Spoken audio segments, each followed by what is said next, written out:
I still remember the day I walked into the house and saw that look on my wife's face. I knew something was wrong. I'll never forget how I felt when she said, "Our son has autism." Autism is getting closer to home. Today, 1 in 110 children is diagnosed with autism. That's a 600% increase in the last 20 years. Learn the signs at autismspeaks.org. Early diagnosis can make a lifetime of difference. Brought to you by Autism Speaks and the Ad Council.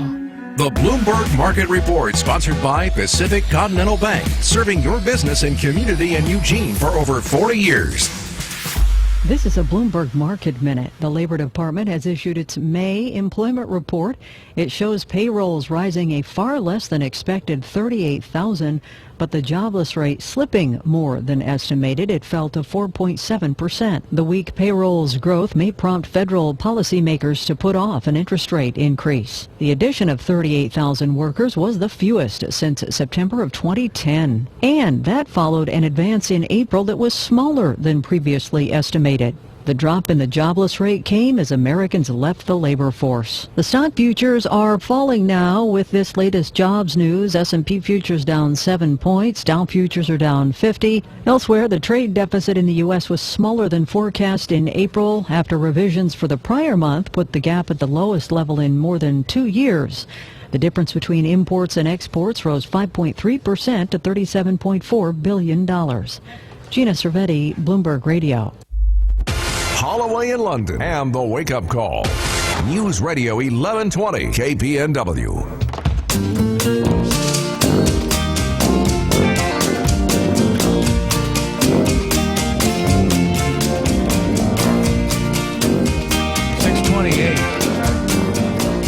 News Radio 1120 KPNW. It turns out to be a great thing for me. I don't worry, I don't think. So 74-year-old Paul Simon out with his 13th album called Stranger to Stranger. Paul might be single, too. Rumors are that he and longtime wife, 50-year-old Edie Brickell, are on the outs. Wristband, my man, you got to have a wristband. And if you don't have a wristband, my man, you don't get through the door. Okay, that's a B-side. I can't explain it. I don't Listen to the know words. I know, that's what I'm saying. This is a B-side. When I meet some dude with an attitude saying, "Hey, you can't do that," all this, and the man was lost. First song I kind of liked it. Kind of a cool little bluesy beat. Also, Train with Patrick Monahan. I believe they're out of the Bay Area. They have an album out called Does Led Zeppelin 2. So Train, if you're familiar with Train, kind of an adult contemporary doing Led Zeppelin covers. But apparently Pat, the singer, started out in a cover band, did Led Zeppelin early in his career. And it's a benefit for a San Francisco-based charity. So you want to check it out. And why wouldn't you? YouTube channel apparently has some. Who else has got some? Craig Morgan, country singer, he's got something coming out. Randy Rogers and Wade Bowen. Nothing? Mm-mm. You got a compilation called Watch This, a live album. And that's pretty much it. Tegan and Sarah have something out. So there you go. I thought usually we talked about new music on Tuesday, so maybe they're just preparing you. But all right, so I know I'm thinking that Alan Q is going to be calling in to give us some of his expertise. If you're familiar with Alan, he not only dresses up in He's our various geek Star lord. Wars, characters. He's working on Planet of the Apes. Does a lot of things for local charities. Oh, come on. 1964 Batman. That's my favorite. His day job, he works in pools and hot tubs and jacuzzis, and not like He's a working diver. in them. No, he's a diver in them. He dives. Looking for, dives like, into there. Yeah, and he goes in. Riches, Right. He goes in looking for salvage. golf balls. Yeah, anything that he can get. So he goes in looking for things. I'm sure he'll have a thing or two to say about our germ expert talking about the disgusting cesspools that are public swimming pools and hot tubs and anything where there's water and where great numbers of people congregate to. I have a feeling pools with summer coming, I have a feeling that, unless you've got your own swimming pool and it's immaculate, I have a feeling today's conversation could ward people from ever going into a public spot again to cool off. Yeah, I think of different things. I mean, particularly when Brady was younger, we used to go to there's a pool park in Corvallis. I mean, it's a really nice park that they have out off of 9th. But you're out there in the water and, here goes a disgusting Band-Aid floating by or whatever. It's just like, oh, I didn't need to see that. KPNW, good morning. Hello? Oh, we thought it was the Geek Lord. Alan is our Geek Lord. We have designated him as Alan Q, Geek Lord. And he likes it. And for good reason. He's the only one of the 15 who gets to be a Geek Lord. Might not be That's Alan. That's right. Is this Alan? This is Alan Q. Oh, okay. Alan, okay. Alan, our hot tub and pool diver, salvage operations in hot tubs all over the area. So yes. We've got a germ expert coming up. Is there anything that you want us to ask that you would be, or is ignorance bliss in your situation? Yeah. In this case, ignorance is bliss. I mean, I take care of the residential pools and residential hot tubs. Yeah. But when it comes to the public pools, even I don't swim in them. Have you ever cleaned like the filters out on public pools or anything? I have, but that was many years ago. And after seeing what I saw, I just decided, you know what? I think it's just better to just stick with what I know close to proximity. Well, now we have to ask, what kinds of things did you see? Well, depending if it is, you have a lot of body oils. You have a lot of, there was a pool I did many years ago at a motel, and they had a hockey team go in there, a junior hockey team. And within one day, after the junior hockey team used the hot tub in there, it smelled like dirty socks. I don't mean to scare people from motel hot tubs, but yeah. I thought you were going to go somewhere exponentially different. Dirty socks, I think, is maybe a lot better. Yeah, that was a lot better than what I was thinking, too. Quite a bit, actually. Well, I mean, so you do private residential swimming pools. I imagine one or two of those has got to be a little out of hand. Not really, because the ones I do on a weekly basis, so I know the pools inside and out. And then, I treat them like they're my pools, so I feel more comfortable swimming in the pools I take care of. So you just pour in a gallon of bleach then? Well, no, because I don't want to, kind of dissolve skin. I just want to make sure that they're safe, but not to the point where, they step into a vat of acid. Alan, I wouldn't ask you this after 7 o'clock because there'd be a better chance of somebody hearing something, but I think I can ask you at 6:35. When no one's looking, do you jump in the swimming pools and do a little swim job yourself? Especially on a day like today? On a day like today, seriously, the best I do is I just want to get out of the heat. So, I started this morning at 5 o'clock, so that was my first pool that I was at. So, getting done early with about 17, or actually 16 during the day. So I have, I just, spritz my head in the water, but I don't really dive in. The last time I dove in a pool when I cleaned it was 20 years ago. He spritzes. Do you ever freak people out when they forget? Oh yeah, it's Alan coming to hang out with the pool at 5 o'clock in the morning.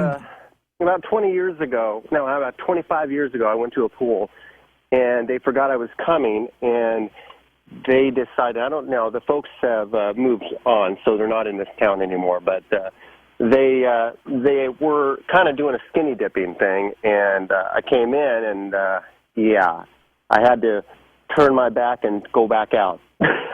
So they left out of embarrassment. left Eugene. And it said, "This is my normal time. This, I'm Alan, and blah blah blah." And they said, "Oh, sorry, we forgot you were coming today." Anyway. See, what you should have done is stayed there and just ignored him. So and just maybe started talking. So don't mind me while I scrape out your pool here. Yeah. Why? You're not going to drown, are you, lady? So. Yeah. Well, Alan, you ever seen those movies with the pool guy? Yeah, right. There's no Caddyshack here. All right, Alan, well, stay cool out there. Hopefully you'll be done quick. Take care, guys. All right, you too, buddy. Thanks, Alan. Bye. I was hoping you'd call. Geek Lord, Alan Q. Continuation of that conversation with a germ expert. So should we put the warning out there if people are breakfasting in their nook? I guess. Okay. By the way, go to KPNW.com and take a look at our video stream this morning, which, of course, is always sponsored by the folks at Widmer Brothers Brewing. Thank you, Widmer Brothers, for sponsoring the Wake Up Call and occasionally filling our Widmer Brothers cooler back here with fine brews. Anyway, check it out because, once again, for whatever reason, Rob's camera locks up. And seriously, I don't do this. You need to check out today's lock-up picture. And by the way, we need to caption that. You weren't joking around. It is really foggy out there. Checked out Eugene, Springfield. We are socked in. I know. You don't really kind of expect it, but it's pretty thick out there, so be careful. Bill and Tim's is barbecue and a whole lot more. Bill, barbecue is the very air we breathe. I know, Tim, but it isn't for everyone all the time. That's why Bill and Tim's expanded menu is a big hit. True, we don't look like a men's club in here anymore. Golden mac and cheese balls, Mexican specialty dishes, gourmet salads. What new dish will you be trying today, Tim? I'm ready to branch out. Great. Give me the barbecue bacon cheeseburger. Tim. Bill and Tim's Barbecue. Open at 11 daily. 13th and Pearl in Eugene. Listen to In the Garden with Mike Darcy this Saturday, 9 to noon, for gardening tips that'll help make your garden bloom. Listen to the experts or call in with your own questions. Sponsored by Plant Fashions Plus, superior plants grown by gardeners for gardeners on Jasper Road in Springfield. Are you suffering with hearing loss?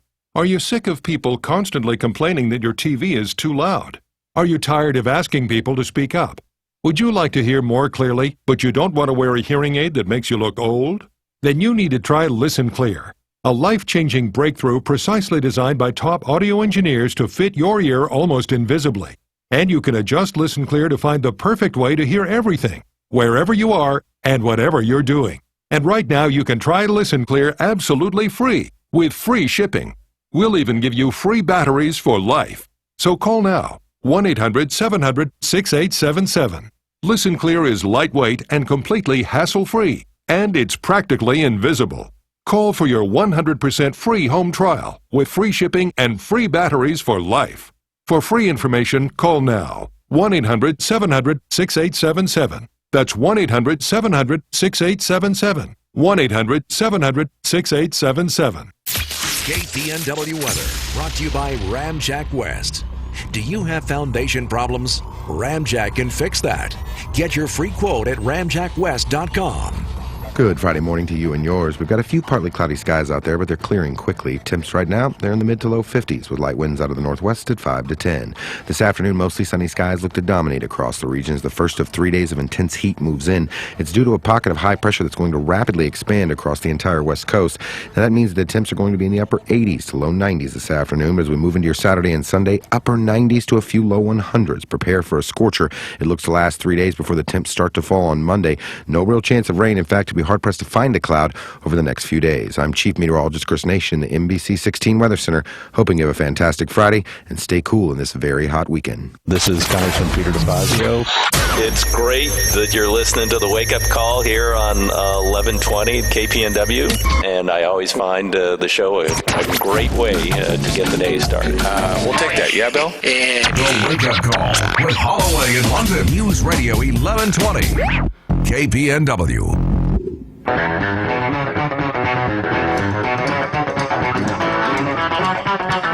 News Radio 1120 KPNW. Gotta love a little Junior Brown this time of the morning. 6:41. foggy. Well, we were having the chat with Alan Q, our geek lord, who also happens to be somebody who maintains pools and spas and hot tubs and the like.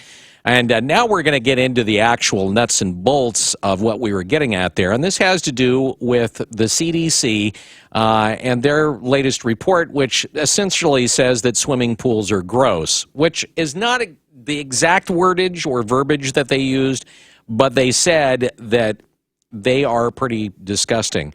Turns out that if you look at the stats, public pools, hot tubs, the so-called lazy rivers and water playgrounds, that thousands of them are shut down every year due to health and safety violations.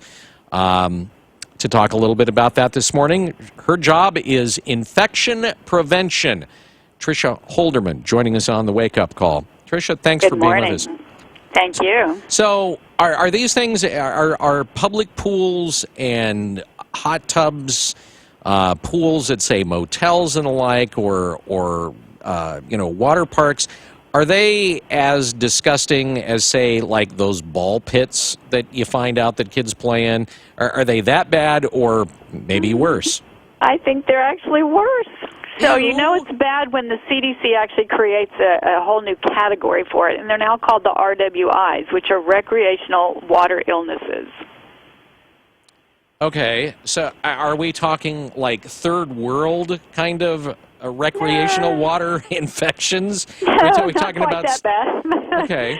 No, not that bad by any means. And a lot of this is, keep in mind, it's like everything. It's just like being in an airport. There's just so many people coming and going. There's just so many germs out there. So, taking care of yourself is the best way to get through the day and go and enjoy life. All right. Well, what does that have to do with swimming pools and water parks? Taking care of yourself. What? Well, so the things that you want to do, especially young people or very old people, they're suppressed immune systems, and of course the little ones haven't gotten an immune system that's grown up just yet. But take the cautions like, if you have a little open sore, put some of that liquid Band-Aid on. Real Band-Aids don't really work, but liquid Band-Aids creates a little coat over it so no germs will get in there.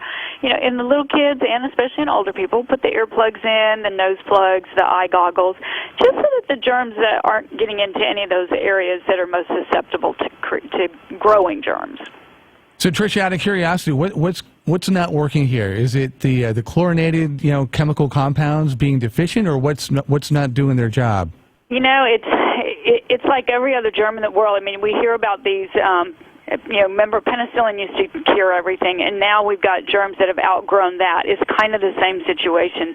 We now have a germ called crypto, which lives in the water, even with chlorine, up to several days. And in the past, we've been able to kill everything in a matter of hours with chlorine. And so it's just like everything else. The germs are getting smarter, and then we just have to answer that back with something that works better for that particular germ. What kind of, you talked about crypto, which incidentally was Superman's dog. When you talk about that, what kind of, and that was for Alan, what kind of disease are we talking about? I mean, what does it do to you? What is crypto? I mean, is crypto just something that's there but doesn't do anything to you? Does it give you a pink eye? I mean, what does it do? Yeah, no, if you have a great immune system, it's probably not going to affect you that much. But if you don't, you're going to have the digestive issues, the vomiting, the diarrhea. And, it can last up to several days once you've gotten that until it's out of your system. And, of course, if you've been to a public pool, you don't expect that going to the public pool has caused you to get dysentery. Well, and that is true, but keep in mind, at 8 o'clock in the morning, it may have been perfectly clean, but by 11 o'clock, you've had 1,000 people in there, and, how many of those little kids are wearing diapers where fecal matter is leaking out? So it can't stay clean unless you have everybody out of the pool every 10 minutes to disinfect it again. So what are there any types or areas of pools that are worse than others? Like, for instance, yes. are motel pools worse than, say, water parks? Or No, you know what we're finding? It's more the kiddie pools. Anywhere we have kiddies, it's much worse. So if you're an adult and you don't have to go on the kiddie side or where there's kids, hang out on the adult side. I know that's kind of impossible to do in some places, but we really are seeing the worst numbers are in the children's pools. Okay, if you're telling adults to stay out of the kiddie pool, What are you doing putting because your you can't kitties tell in the children kiddie to pool? stay out of the kiddie. You can't tell children to stay out of the kiddie pool. Come on, don't drown in the adult pool. I'm just kind of curious about like wading pools at home, home pools. Has anybody just taken a look at those? Yeah, but you know why they're not as bad is because you don't have thousands of people coming in there with all kinds of germs. I mean, we're international travelers now, so a germ that somebody from a foreign country comes over here and is totally immune to may be something we're not immune to. And so you don't really have that in the household ones. Plus, you just don't get, you don't have the different germs that come in. Plus, you have an eye on your kids. You know when it's time to change their diaper. You take them out on a regular basis. It's different than being in it's different from being in a bus versus your car. Tricia, you talked about having an open wound, and if you use the what do you call it, the liquid Band-Aid for somebody that maybe is relatively healthy and kind of wants to stay that way. Any tips or any suggestions for adult or kids if they're going to have to swim in the cesspool? Absolutely. Absolutely. Again, using the liquid Band-Aids to cover up anything that could be opened. Like your eyes? But also doing the smart things. You've heard about these for years. Taking the shower. They always say take the shower before, but that's because you're trying to save all of humanity out there. Whereas if you take the shower afterwards as well, get your clothes off as fast as possible, wash those germs off as quickly as you can so they don't have a chance to fester on you. You know what? I'm just sitting here thinking, I have no desire to go into a public pool of any kind. Why do I even want... I mean, you have just literally scared me straight. Okay, well, let me unscare you, because I have Crohn's disease. I do not have an immune system, and I go to water parks all the time, and I never get sick. It's because I take care of my own personal responsibility before I get in, all the things I need to know before I get in there so that I'm safe. And you probably wear a rubber suit as well, correct? I don't. I wear a swimsuit. Absolutely not. What about hot tubs or jacuzzis where the temperature is a little bit warmer? Yeah, a whole different kind of group there. Because of different kind of germs and because of the flushing system in those have to really be done. I work for NFL teams and workout areas where we flush those tubes out every single day to make sure that there is no lingering germs from one day to the next. We empty out the hot tubs. Those you have to do in order to really clean them out, and it has to be done within 24 hours. Every 24 hours when people are using them consistently. Really? That often? Well, we do. I mean, you talk about, it doesn't take much. An NFL player out on a football field gets a little scratch from the turf, and he gets back into a hot tub. I guess what I'm thinking is, home hot tub or even motel hot tub. I mean, how often do those need to be drained and disinfected? Yeah, home's probably not but once a year. I mean, seriously, again, it's your backyard. You have control over what's going in there. If you have somebody who is deathly ill, you're not going to let them in your hot tub. Motels, you don't really have that ability, so I don't really know what the motels are and hotels are doing. I would suggest at least weekly. Would you? Okay, you said that you have a compromised immune system. Would you just hop into a hotel hot tub? I do on occasion. I do a lot of traveling in my world, and I have no problems with getting in there. Again, I know what to do. As soon as I get out of the hot tub, I take off my swimsuit. I immediately shower every little inch of me, and I'm pretty much good to go. All right. And I don't drink any water out of the pool. Why not? Why, yeah. No drinking water out of the pool? No adventure, Tricia. No adventure whatsoever. Boy, you were a buzzkill this morning, Tricia. I'm telling you. Yeah. Tricia, we want to thank you for joining us on the Wake Up Call this morning for a wonderful breakfast conversation. You have a great rest of your day, okay? Thank you. You too. Bye-bye. Infection prevention specialist. Yes. What a gig she has to do. Yeah. I mean, this is probably light compared to the things that she sees in the hospitals. Tricia Holderman. Oh, I didn't want to go there. I worried about this conversation. Actually, after I thought, this is interesting from the CDC. Wow, they've got their own now new designation for it. And then after I'd already kind of set the thing up, I was thinking about, do we really want? All right, let's do it. Maybe somebody will get something out of it. Let's do it. I got something out of it. I did too. My body out of the pool. Damn straight. Okay, now you probably just need to go lay down and just to compose yourself. Hug yourself. I need to take a break, Bill. I need to take a break, Rob. I'll be over here on my Tempur-Pedic from Sleep Train. You can go down to Sleep Train. They're still having their mattress price war where they've gone nuclear with savings. Seriously, you can go down there and the different mattress manufacturers are duking it out to see who has the lowest price and who's going to save you the most money, because they know that 10 years from now, if you love their Tempur-Pedic or you love their Posturepedic or you love their whatever, that you're going to go back to Sleep Train and go, I want another one of them Posturepedics because that was an awesome mattress. See? They want to get you hooked. It's like a gateway mattress, if you will. And you're going to find them in Sleep Train, and you can take your free test lay and find the mattress that's going to work best for you. Save up to $400 on Beautyrest and Posturepedic, or get a up to $400 Visa gift card by mail with the purchase of a Tempur-Breeze mattress and movable base. Plus, get 3 years interest-free financing, even on Sleep Train's exclusive new Tempur HD models. On approved credit with up to 36 equal monthly payments required. Guaranteed lowest price, great service after the purchase, great selection. Only at Sleep Train. In Eugene, Springfield, Corvallis, and Salem, and tell them you're like this with the Wake Up Call. The best real estate market in a decade. Less homes for sale, coupled with low interest rates, get you the top dollar for your house in today's market. So if you have to sell so that you can buy and you don't want to be without a place, you need to call Eric and Jeanette Harpole with Keller Williams Realty. Really, they're expert negotiators. They specialize in working with their clients that need to sell so they can buy their next home. And if you want to sell within your time frame and get the most money possible, these are the folks. Obviously, you know that not all agents are the same. In fact, Eric, Jeanette, and their team outsell all other agents in Lane County. The reason? Better marketing, top-notch negotiating, their exclusive enhanced listing program, and unlike other agents, they offer flexible commissions. Hey, if you're not happy, fire them. You are in control. You can get free information about selling your house this spring or summer. Give them a call, 541-286-3030. That's 541-286-3030. Or just go to harpolehomes.com in Lane or Douglas County. I'm Gary Conley with today's Money Minute. Cash is trash is an old Wall Street saying. It means if you're a mutual fund manager or someone else running money for others, you can't afford to be less than fully invested, particularly in a bull market.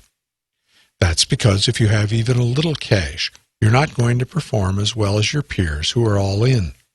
So by holding some cash, you might risk losing your clients or at least part of their money to another manager. Plus, these guys measure down to 2 places to the right of the decimal point, meaning to the nearest 1/100% calculated each and every quarter. That puts a lot of pressure on them and causes some crazy outcomes and weird rationalizations. With this worldview, all performance is relative. So if you happen to be fully invested in a market that's going down and you don't do quite as badly as everyone else, then you've outperformed. You will find portfolio managers and companies actually bragging about producing smaller losses, as if that were a great achievement. Here's the nugget. However, last time I checked, while being down 9% is better than being down 13%, it's still a loss, leaving you with less money. But you don't have to play this nutty game. So for you, cash is definitely not trash. More soon. I'm Gary Conley, and that's today's Money Minute. It never rains when the wake-up call takes to the air. News Radio 1120 KPNW. When I have an asthma attack, I feel scared. I feel like I'm choking. Prevent your child's next asthma attack. Visit www.noattacks.org or call your doctor, because even one attack is one too many. I feel like a fish with no water. Brought to you by the EPA and the Ad Council. The Bloomberg Market Report, sponsored by Pacific Continental Bank, serving your business and community in Eugene for over 40 years. This is a Bloomberg Market Minute. Stocks are slipping following a disappointing jobs report for the month of May, raising concerns about growth. The Dow is down 63 points at 17,774. The S&P 500 is lower by 8 or almost 0.4% at 2097. And the Nasdaq is down 18 points at 4952. The report for the month of May on jobs showed a far fewer than estimated 38,000 new jobs created. That was the weakest growth in about 6 years. Economists were projecting a gain of 166,000. The unemployment rate fell to 4.7% as people left the workforce. And expectations for higher interest rates this summer have tumbled after the jobs report. Based on Fed funds futures, traders are now pricing in about a 35% chance of a Fed increase by July, down from 55% earlier. Odds for a June hike have fallen to 4% from 20%. Gina Cervetti, Bloomberg Radio. Reuters is reporting that thousands of voters are facing big problems in Kansas. They're in limbo. Their voting privileges have been suspended until they can prove that they're citizens. Now, this requirement's been in place in Kansas for 3 years, but Reuters decided to illustrate how unfair it is. So they showcased the plight of a 37-year-old hotel manager. The guy moves from state to state due to his job. After arriving in Kansas, he went to the motor vehicle department, got a driver's license, and registered to vote.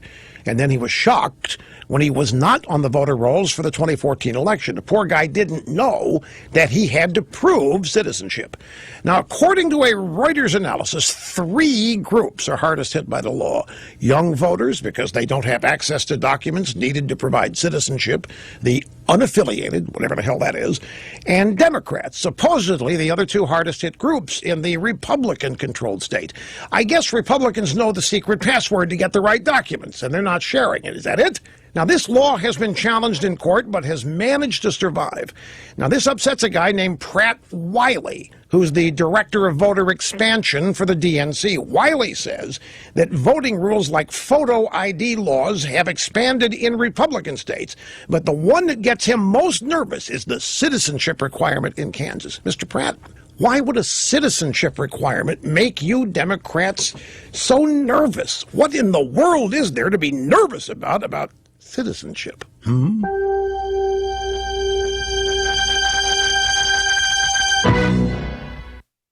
My good friends, if you own land, you know it's a true blessing, a blessing that comes with a great responsibility. And that's something my good friends at Mahindra Tractors understand. So Mahindra wants to help you be the best steward of the land you care for with workhorse tractors built to help you work smarter, not harder. Imagine how much faster you'll finish projects with a Mahindra tractor that can push more, that can pull more, and lift more than the other guys. And every single Mahindra tractor is backed by a 5-year powertrain warranty. Mahindra also wants to help take a load off your budget by giving you 0 down, 0 payments, 0 interest till 2017. So I invite you to learn more about the world's #1 selling tractor, Mahindra, at MahindraUSA.com. Take advantage of rock-bottom prices and test drive a Mahindra today at All Seasons Equipment in Eugene. We report, you decide. This is News Radio 1120 KPNW, Eugene, Springfield, USA. Fox News Radio, I'm Dave Anthony. The Wall Street reaction is not good. We have a terrible bombshell of a jobs report. That's what Donald Trump's calling it. 38,000 jobs created in May, the fewest in 5 years. And though the unemployment rate dropped to a 4.7%, an 8-plus year low, it came as hundreds of thousands of people left the workforce. Fox Business Network's Nicole Petalides live on Wall Street. And as we get that news, the U.S. jobs data coming in sharply below expectations, as you noted, Dave, and you have Barclays now saying that this jobs data shows recession risk in the near term and certainly takes interest rate hikes off the table for this summer and even later this year. That'll be something that they'll have to reevaluate. Dow Jones Industrial Average down 119 points. S&P 500 down 14 points. The Nasdaq down 44 points. We're seeing the safe haven of utilities as one place to get some interest rates. That's higher, but the interest rate sensitive sectors such as financials are to the downside. Gold stocks surge as a safe haven. Back to you. Thank you, Nicole. 4 soldiers still missing at Fort Hood. Swept up in the flooding plaguing Texas. Fox's Casey Stiegel is live in rainy Richmond. Dave, the soldiers were on a routine training mission when their Army truck was toppled by the fast-moving floodwaters. 5 troopers were killed. 3 were rescued safely and said to be in stable condition. 4 are still unaccounted for at this time. Rugged terrain on post where the accident happened is hampering the search efforts. The governor of Texas has declared a disaster in 31 counties because of the historic flooding the Lone Star State has seen in the past week. Dave? Casey, thank you. There's been flooding that's deadly in Europe as well. In Paris today, as the Seine River rises and spills over its banks, artwork at museums being preserved, residential areas underwater, gymnasiums are being converted into shelters. At least 14 deaths are being blamed on European flooding. Fox News Radio. Fair and balanced. Weekend warriors only get 52 weekends a year, but the BMW X5 makes the most of any day. It has up to 76 cubic feet of cargo space with optional third-row seating for up to 7 passengers. An optional X-Drive self-leveling rear axle air suspension and active roll stabilization make unfavorable road conditions a drive in the park. Get your 52 and everything in between. The versatile BMW X5. BMW, the ultimate driving machine. Financing and leasing available by BMW Financial Services. Visit BMW of Eugene. In 1977, an 8-year-old boy picked up the game of golf from his father. The odds of that same boy winning the US Open twice, 1 in 1.2 billion. The odds of him having a child diagnosed with autism, 1 in 110. Ernie Els encourages you to learn the signs of autism at autismspeaks.org. Brought to you by Autism Speaks and the Ad Council. They fought on the streets of San Jose, California. Donald Trump protesters scuffled with his supporters as they left a rally throwing bottles, fists. One Trump backer got egged in her face. Some Make America Great hats were taken and burned. People took selfies with the charred remnants. Police took 4 people into custody. This as Hillary Clinton says Donald Trump's dangerous and he calls her pathetic. Fox's Rachel Sutherland live in Washington. Dave Clinton's speech on foreign policy angered the presumptive Republican nominee. The Democrat said Trump has a thin skin and is wrong to suggest America isn't already great. I just don't think he understands how strong we are and how strong the people of this country are. Trump said Clinton's speech was not presidential. He also attacked her on the investigation into her private email system from when she was Secretary of State. Folks, honestly, she's guilty as hell. She's guilty as hell. Trump, Clinton, and Bernie Sanders are campaigning in California ahead of the state's primary next week. Dave. Rachel, a love letter JFK wrote but never sent is going up for auction, but that letter was not to President Kennedy's wife. Right before he was killed in Dallas, former President John F. Kennedy asked one of his alleged mistresses, a woman living in the Washington suburbs, to come see him at the White House. This is what he says. He goes, I know it's unwise, irrational, and then you may hate it. On the other hand, you may not. And I will love it. You say it's not good for me not to get what I want. After all these years, you should give me a more loving answer than that. RR Auctions' Robert Livingston saying the note could fetch $30,000. You rarely see John F. Kennedy writing so personally to anybody. But it never was sent. Kennedy's secretary, Evelyn Lincoln, kept it. Bill Marcus, Fox News. And the Warriors have won again, taking Game 1 of the NBA Finals. They beat the Cleveland Cavaliers last night, 104-89. Game 2 will be Sunday night in Oakland. I'm Dave Anthony, Fox News Radio.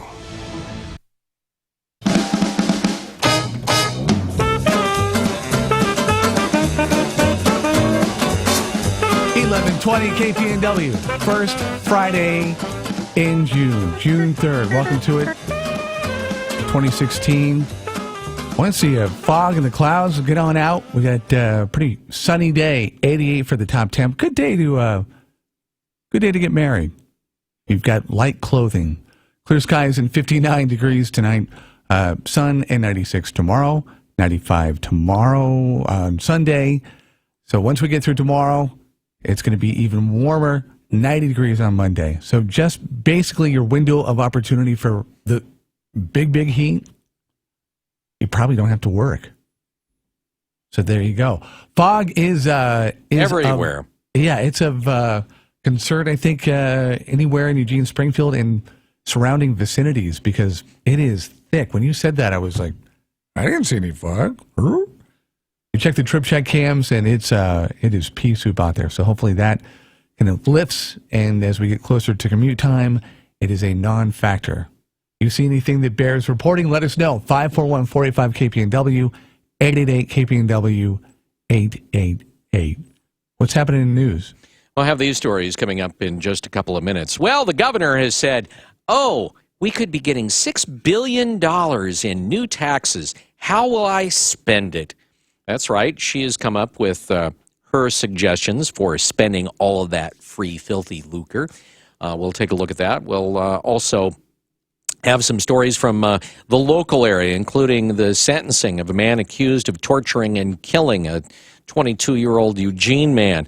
We'll have the details there. We'll take a look at a program that is coming up dealing with water safety, and we'll take a look at the official start of fire season. It's today. 7:07 and now at News Radio 1120 KPNW. Somebody coined the phrase, breakfast is the most important meal of the day. If that's true, why do people eat such weird stuff for breakfast? Fried dough, rolled in sugar, mystery meat on an English muffin, stale bread dipped in egg and fried? If breakfast is important, treat it that way with a breakfast from Burrito Amigos, the friendly ones. You get real food real fast, and it's real good. It's no mystery, I'm the bacon guy and love their bacon burritos with 2 types of bacon, I'll remind you. But Burrito Amigos can set you up with link sausage, huevos rancheros, chorizo, meatless burritos, or my new almost favorite, the machaca burrito with black Angus steak, sauteed onions, and green peppers mixed in with potatoes. Delicious. That's a Bill London endorsement, by the way. And mornings were also made for coffee. So stop by the kiosk on 6th in Eugene or 42nd in Springfield and enjoy an espresso along with your meal. Breakfast shouldn't just be important, it should be good. Burrito Amigos in Eugene and Springfield. Shopping for your next grill at Midgley's is easy and convenient. Unlike home improvement stores, a walk across Midgley's doesn't require a relay baton. We know all about grills, too. Just don't ask us about sandpaper or toilet seats. And you don't need to remember where you parked. Our customer-friendly lot is directly behind our store. Get your next grill at Midgley's. We're at 7th and Chambers in Eugene. Midgley's. Anywhere else, and you're just playing with fire. CCB 161946. Ramjack has your foundation solution. Ramjack can fix that. CCB 146906. When I have an asthma attack, I feel scared. I feel like I'm choking. Prevent your child's next asthma attack. Visit www.noattacks.org or call your doctor, because even one attack is one too many. I feel like a fish with no water. Brought to you by the EPA and the Ad Council. Now, this morning's wake-up call with the latest news from the Northwest and your neighborhood on News Radio 1120, KPNW. Good morning. This look at the news brought to you by Burrito Amigos, the friendly ones, featuring great breakfast burritos and fresh brewed locally roasted coffee for a tasty start to your morning. Try a machaca burrito this morning. You'll thank me. Here's what's going on. Well, he doesn't face the possibility of an expedited death, but freedom will never be an option for A.J. Scott Nelson, the third and final suspect involved in torturing and murdering a Eugene man. He was sentenced Thursday to life in prison without the possibility of parole. Nelson was one of 3 people convicted in the death of 22-year-old Celestino Gutierrez in 2012 and for using his car to rob a bank in Mapleton. The victim's family addressed the court, saying they detest Nelson and what he did to their son. The DA's office said that overall they were satisfied with the outcome, while the judge told Nelson he is not a victim in this case, even though his defense tried to portray him that way. 2 others were also convicted earlier. David Ray Taylor, who was sentenced to death, and Mercedes Crabtree, who will also spend the rest of her life in prison. A motorcyclist was killed in a crash on Highway 242. The crash happened on the highway about a mile east of the intersection of Highway 126 near McKenzie Bridge. Troopers say it involved a motorcycle and an SUV. Oregon State Police say 18-year-old Brady Williams, who moved to Eugene from California a year ago, was headed east. He missed a turn. He crossed the center line, and investigators say he was killed after being thrown from his motorcycle and hit by a truck. Police say speed was a factor in the crash. The driver of that SUV pickup, Lori Fleshman of Portland, was not injured in the crash. Williams was a full-time student at Lane Community College. He hoped to become an engineer. According to his father, he had just recently purchased the motorcycle. A stabbing in downtown Eugene early Thursday behind the Salvation Army on West 7th Avenue just before 2 a.m.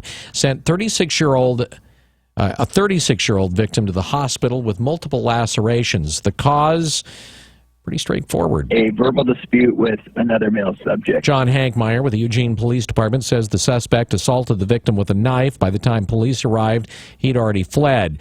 Eugene police are on the lookout for the suspect, whom they have no description for. Good luck catching him with no description. The victim was taken to Sacred Heart Medical Center in Riverbend and Springfield by ambulance. They say his injuries are not life-threatening. In the aftermath of a drug and alcohol-fueled razing of an area along Shasta Lake by U of O frats and sororities comes another report from Shasta Lake of another mess and some pot citations and a confrontation between the students and the U.S. Forest Service. Now you might be asking, where were these students from? Oh, Oregon. Although the U.S. Forest Service says at this point it's unclear what college the ne'er-do-wells attend. The incident comes more than a week after photos went viral from a mess at Shasta Lake showing damages from a University of Oregon fraternity and sorority blowout bacchanalia. Lambda Chi Alpha, whose frat letters were on one of the coolers, was initially fingered, but other frats and sororities at the University of Oregon have made their mea culpas. The Eugene Water and Electric Board is going to begin emptying the Waterville Power Canal tomorrow to clean and make repairs to the Walterville fish screen at Partridge Lane and complete maintenance on the Walterville Powerhouse, as well as inspect the canal and make necessary repairs. I'd like to let the guides and fishermen and those guys know that we're going to be dewatering the canal, and then also let folks that depend on irrigation from that canal to know that we're going to be bringing it down. Joe Harwood of eWeb says they anticipate the annual maintenance activities are going to take about 16 days. If work goes as planned, they hope to start refilling the canal on June 19th and begin generating electricity a couple of days after that. Well, parts of the western U.S. are going to get an early taste of scorching late summer heat, and it's forcing officials in Oregon and California and desert Southwest states to heed the warnings of dangerous, in some cases, potentially triple-digit temperatures for the first week in June. Organizers rescheduled California's State Track and Field Championship events to start in the evening hours today and tomorrow. Marching bands are asking officials at the Portland Rose Festival up north if they can actually take off their hats and change their uniforms to help stay cool over the weekend. And the severity of the forecast is also putting the area around the southern Nevada border under an excessive heat warning. They're saying that they expect scorching weather from Las Vegas to the California and Arizona borders. Here in Oregon, at least in the valley, temperatures could get up into the upper 90s. Well, temperatures, as we've just told you, are heating up, and the conditions, of course, are drying out.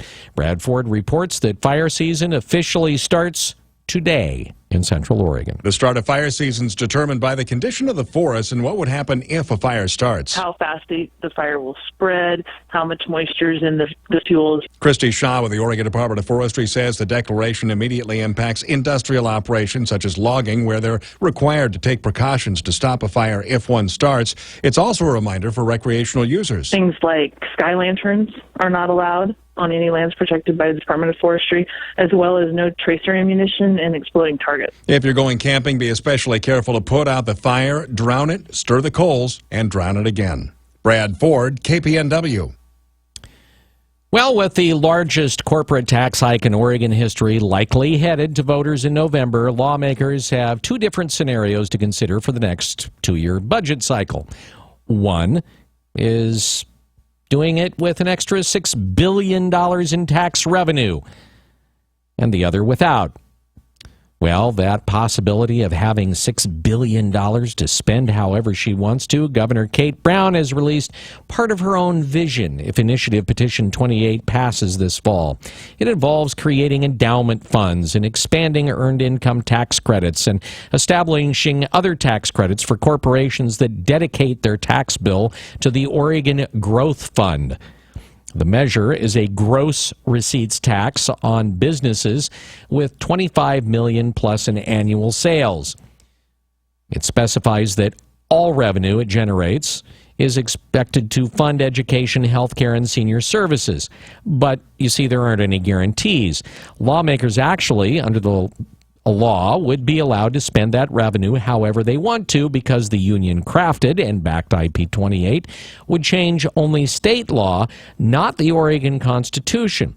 And it's a structure that the public union backers say they chose to avoid what they call pigeonholing future budget decisions. It means that that money will likely be used to prop up PERS, the Oregon Retirement Plan for government and school district union workers.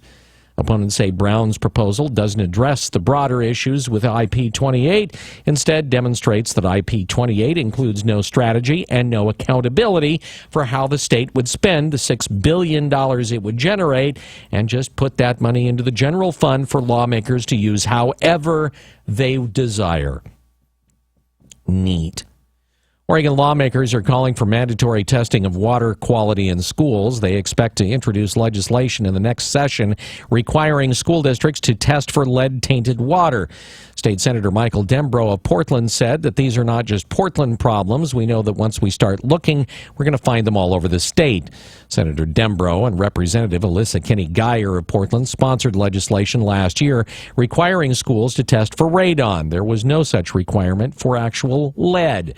The Oregon Humane Society has rescued 14 animals that were being kept in an RV at Silver Falls State Park. We received from this rescue 6 dogs, all adults, all German Shepherds, 6 cats, and 2 reptiles. David Lytle with the Oregon Humane Society says the animals were malnourished and being kept in unsanitary conditions. Their owners turned them over voluntarily. The investigation continues, and it's unknown whether charges will be filed. When the animals have recovered, they'll be put up for adoption. The Lane County Sheriff's Search and Rescue Program and the Eugene Emerald Valley Rotary Club are going to be holding their 6th annual Life Jacket Exchange on June 18th and 19th at Cabela's. Really, the goal is to get every child out there in a life jacket who will be playing on or around water. We have water fatalities every single year, and we really want to be able to prevent those. Carrie Carver with the Lane County Sheriff's Office says you can bring your outgrown or unused life jacket out and just donate it, or you can trade it in for a properly fitting child's life jacket. The Lane County Sheriff's Office and local Rotarians are going to be there to help check the jackets for form, fit, and function. Every jacket has been donated by individuals either during past exchanges or at the Sheriff's Office. Some have even been donated by local businesses. AAA is warning parents, talk to your kids about the 100 deadliest days. Brad Ford has more. This is the beginning of the 100 deadliest days. This is the period from Memorial Day to Labor Day when we see teen crash deaths climb. AAA's Marie Dodd says it's because teens are driving more during the summer. Nearly 40% of the crashes are due to distractions, talking to passengers, texting, talking on a cell phone, or looking at something in the vehicle. When you have a teen driver in the home, you have conversations early and often about the dangers of distraction while driving. AAA has information on their website to help parents coach teen drivers about how to avoid distractions while driving. Brad Ford, KPNW. And finally this morning, a family in McMinnville is trying to raise $15,000. They want to get their 7-year-old special glasses to help him see. Kason Watson is legally blind. He was born without optic nerves fully developed. Well, a Canadian company called eSight actually makes glasses. Kason was able to try them on. The eSight goggles not only let Kason see everything, but they allow zooming in on things that are far away. Literally bionic eyes. Insurance? Well, of course, they won't cover it. So a GoFundMe page has been set up to raise the $15,000 needed to let Kason see. It's 7:20. This Look at the News brought to you by Burrito Amigos, the friendly ones. You're up to date from KPNW. Wake Up Call Sports on News Radio 1120 KPNW. Game 1 of the NBA Finals out of Oakland. Kind of scary if you're a Cleveland Cavaliers fan. The Golden State Warriors' top 3 scorers in the night came off the bench. As Sean Livingston, Leandro Barbosa, and Andre Iguodala, the key players in the 104-89 win. Livingston had a game-high 20, while Steph Curry and Klay Thompson combined for 20. combined for 20. Game 2, still in Cali, will take place on Sunday. Golden State up 1-0. Well, it wasn't the year the Oregon Duck baseball team was working for, but a couple of pitchers, they had pretty decent seasons. Cole Irvin and Steven Nagosic were both named to the All Pac-12 first team on Thursday. Nagosic, who recorded 45 strikeouts and ranked third in the nation in saves, named to the third-team All-America by Louisville Slugger. OSU freshman pitcher Bryce Famel was named to the second team. Women's soccer, Japan scored in stoppage time to tie things up with the U.S. at 3-3 in Colorado. Former Thorn Alex Morgan with 2 scores for the U.S. 2 teams played in the finals of the last 2 World Cups and the 2012 London Olympics. Boxing great Muhammad Ali is in a Phoenix hospital, and sources say it could be a more serious matter than previously reported. The original release was he was being treated for a respiratory issue. Ali has suffered from Parkinson's for 3 decades. Good thoughts and prayers to the greatest down in Phoenix. And results from the first annual Sportstown Awards last night goes like this. Student Athlete of the Year was Peyton Presley out of Cottage Grove. The Mascot of the Year, Billy from Pleasant Hill High. The Sustainable Sports Event of the Year, Emerald City Roller Derby's Big O Roller Derby Tournament. Trainer of the Year, Cesar Ocampo from North Eugene High and Lane United. Athlete with Heart Award went to Jeremy Gallagher of Will High. And the Inspirational Coach of the Year went to Rick Raish of North Eugene High School. Congratulations to all the award winners and to everybody that was nominated. Wake Up Call Sports brought to you by Max Muscle. Stop in and check out the new additions to the Max Pro Protein Powder lineup. Chocolate malt, blueberry, and strawberry banana. On Franklin across from Market of Choice. News time, 7:23. KPNW weather brought to you by Ramjack West. Do you have foundation problems? Ramjack can fix that. Get your free quote at ramjackwest.com. Good Friday morning to you and yours. We've got a few partly cloudy skies out there, but they're clearing quickly. Temps right now, they're in the mid to low 50s with light winds out of the northwest at 5 to 10. This afternoon, mostly sunny skies look to dominate across the region as the first of 3 days of intense heat moves in. It's due to a pocket of high pressure that's going to rapidly expand across the entire west coast. And that means the temps are going to be in the upper 80s to low 90s this afternoon. But as we move into your Saturday and Sunday, upper 90s to a few low 100s. Prepare for a scorcher.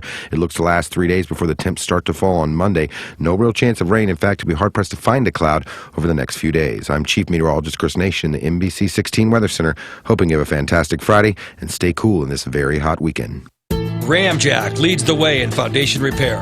Protect your investment. Get your free in-home evaluation at ramjackwest.com. Check out our exceptional online reviews, then choose Ramjack. CCB 146906. Hi, everybody. This is Don Essig with today's Motivational Minute, brought to you by Builders Electric, providing smart electrical service since 1960. I thought I'd start today's M&M with a simple question. Are you happy today?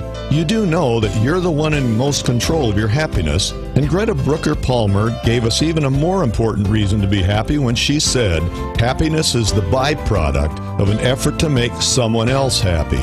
So remember this, if you're having a happy day and you see someone who's not, just pass your happiness on to them.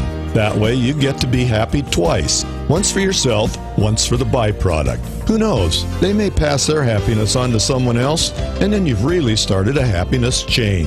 This is Don Essig with today's Motivational Minute. I'll be back tomorrow. Until then, have a positive day. Today's Motivational Minute was sponsored by Builders Electric, voted the Register Guard's 2015 Reader's Choice #1 electrical contractor, providing positive service for over 55 years. That's Builders Electric, CCB 4296. Is your body getting enough protein every day? Try Max Pro at Max Muscle. These protein shakes are packed with protein, very low carbs, and zero sugar. Chocolate malt, strawberry banana smoothie, blueberry, and more. Max Muscle. Try it before you buy it. Franklin Boulevard, across from the Market of Choice. Are you living with prostate enlargement? Do you pee more often than you used to? Do you wake up to go? Be honest. Is there a drop in your romantic life? Prostate problems don't go away on their own. So you need to call for a free bottle of Super Beta Prostate, the #1 non-prescription formula for your prostate. The ingredients are natural. With Super Beta Prostate, you'll have less urges to urinate, less waking at night, and an improvement in your romantic life guaranteed. Try it for free. Pay only shipping and handling. Just call 1-800-317-7853. Super Beta Prostate is so powerful, you'd have to take 100 saw palmetto capsules to get the same active ingredient in just one Super Beta Prostate tablet. Stop running to the bathroom and call us now for your free bottle. Hurry, this free offer won't last. Just call 1-800-317-7853. That's 1-800-317-7853. 1-800-317-7853. Every child needs a place where they can grow up healthy and learn and be safe. And be safe. Every child needs a place to call home. A place where they can play and dream. Dream. Dream. And plan for their future. Your support can help put a decent roof over the heads of a family like mine. Like mine. Like mine. Like mine. To learn how you can help, visit habitat.org. The Wake Up Call with Holloway and London, 1120 KPNW.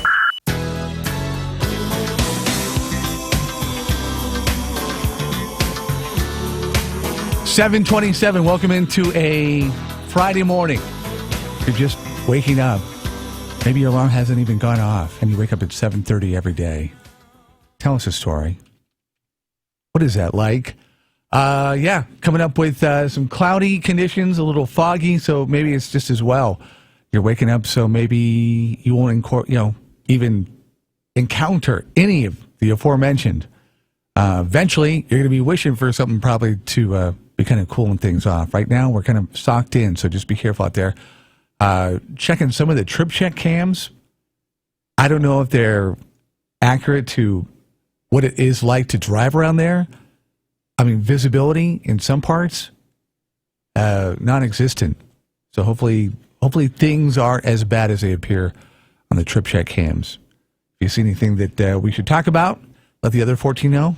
Do your Road Ranger duty and let us know.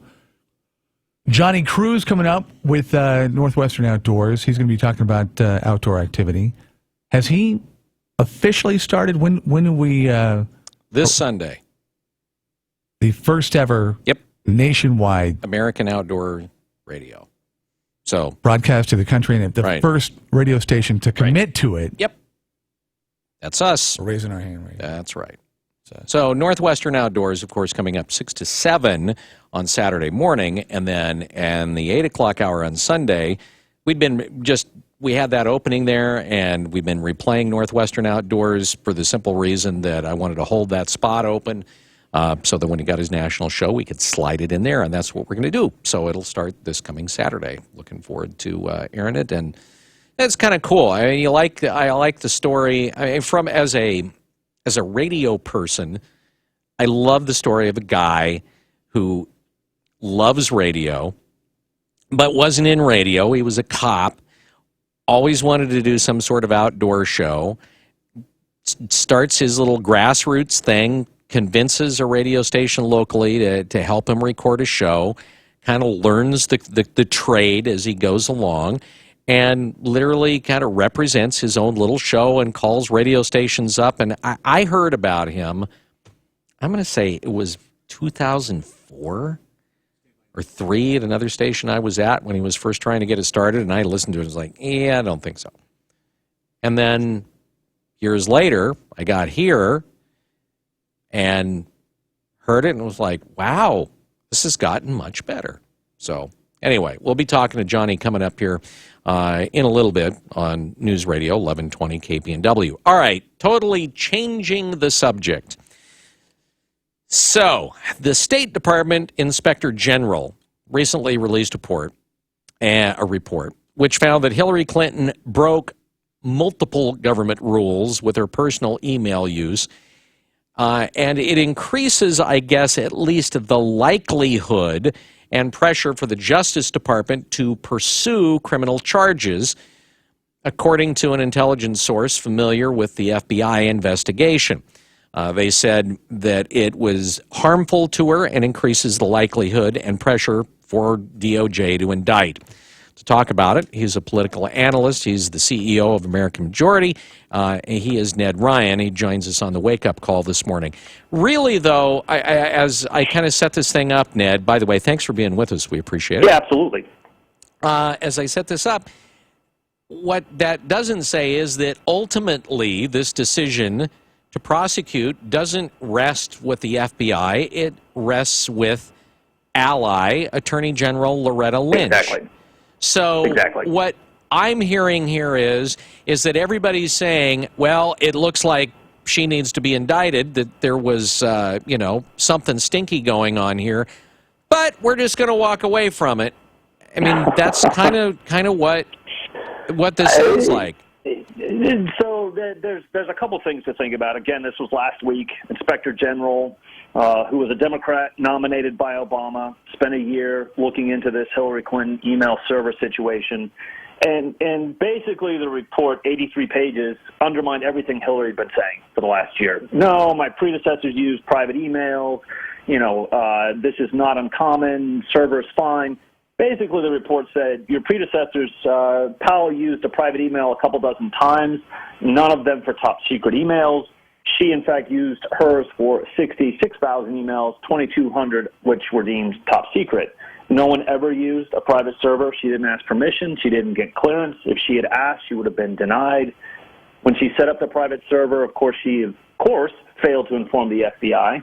And the other thing that was interesting, though, that the report made clear is she's been trying to spin the FBI investigation as though it were an audit of, the email. No, it made very clear the FBI is a criminal investigation into Hillary Clinton and her staff, willful intent to be doing this and put her emails on a private server, which, of course, you got to be kidding me if you don't think China and Russia and other foreign nations have been able to get on and take a look at those. So yeah, she was referring to it, as I recall, as a security check.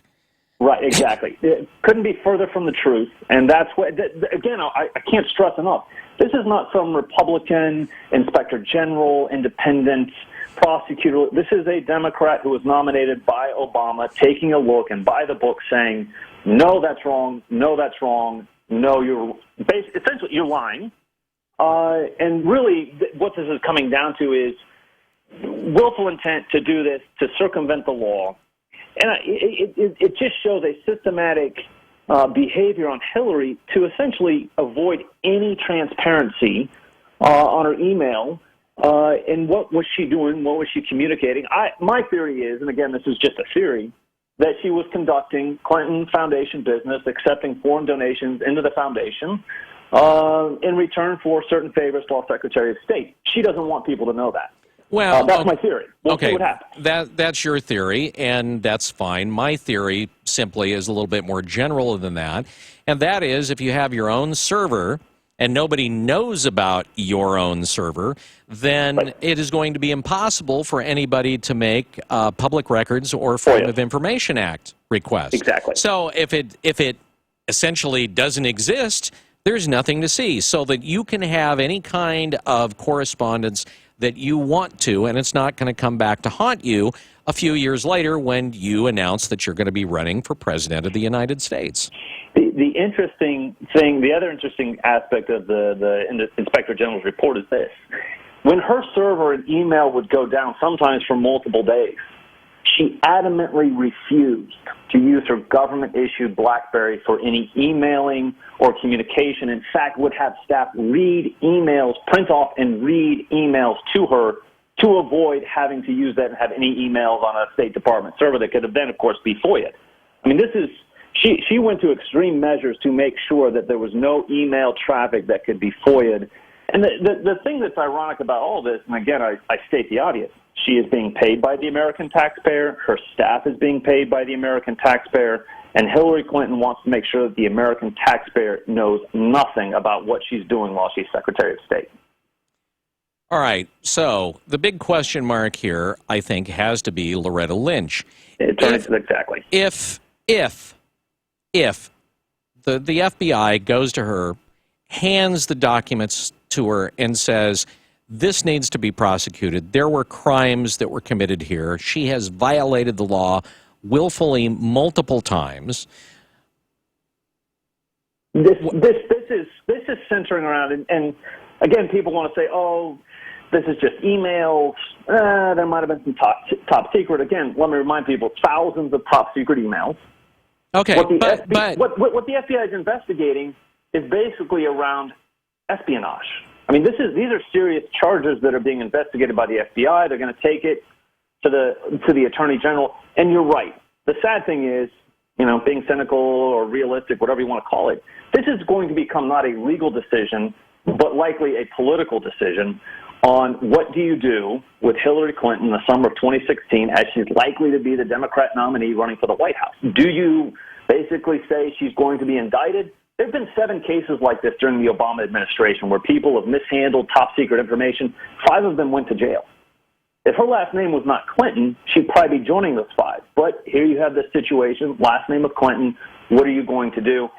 If you look at it at a macro level, the thing that I'm reminding people is we were founded on the principle that the law is king, not the king is law, and that we all stand before the law equal regardless of our last name.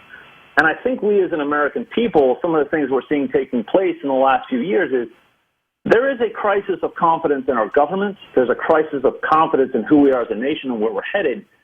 It might seem like a small issue. People want to reject it as a partisan issue, but it really comes down to who are we as a people and who will we become in the future. Will we stick to what we were founded on, or are we going to go in a different direction? So I always want to remind people, let's look at this on a much bigger level and really decide, regardless of who you are, whatever your last name is, you all have to stand before the law and be judged accordingly. All right. Well, that's all fine and good. and I'm not going to disagree. That's cynical. I know. Yeah, it is totally cynical. I know. I know.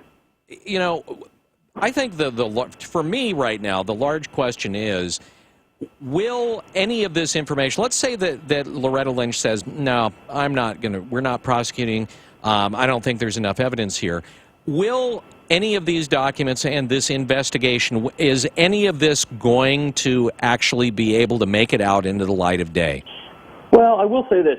Judicial Watch, a conservative organization, has been relentless in pursuing some of these things. So they're starting to make progress. They've gotten decisions ruled in their favor. I suspect at some point in the future, and I can't tell you if it's going to be next year or 5 years from now, some of this information is going to come out. I don't know when or how, but I suspect Judicial Watch is going to be relentless in its pursuit of getting this information into the public. The question is, obviously, if Hillary wins the White House and this information comes out in a couple of years, all she does is just pardon herself and we move on. I do think it will become public. I just don't know when. All right. Hey, we appreciate you joining us on the Wake Up Call this morning. Thank you so much, Ryan. I appreciate it, and thanks for the opportunity. All right. Ned Ryan on the Wake Up Call this morning. News Radio, man, I can't spit anything out. News Radio, 1120 KPNW. The Bloomberg Market Report, sponsored by Pacific Continental Bank, serving your business and community in Eugene for over 40 years.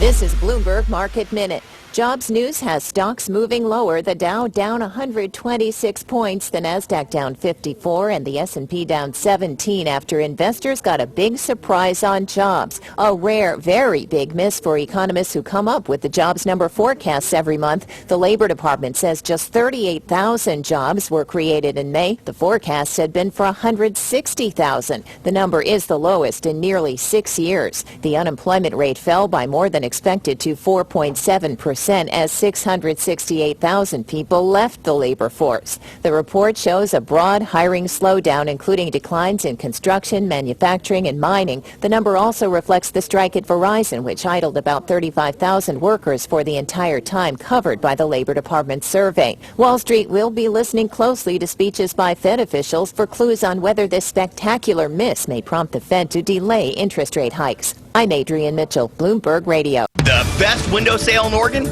just keeps getting better. Discount Windows Final 99 sale. Thousands of overstock windows on site, including Ply Gem windows. Factory first, overstock windows, just $99 each.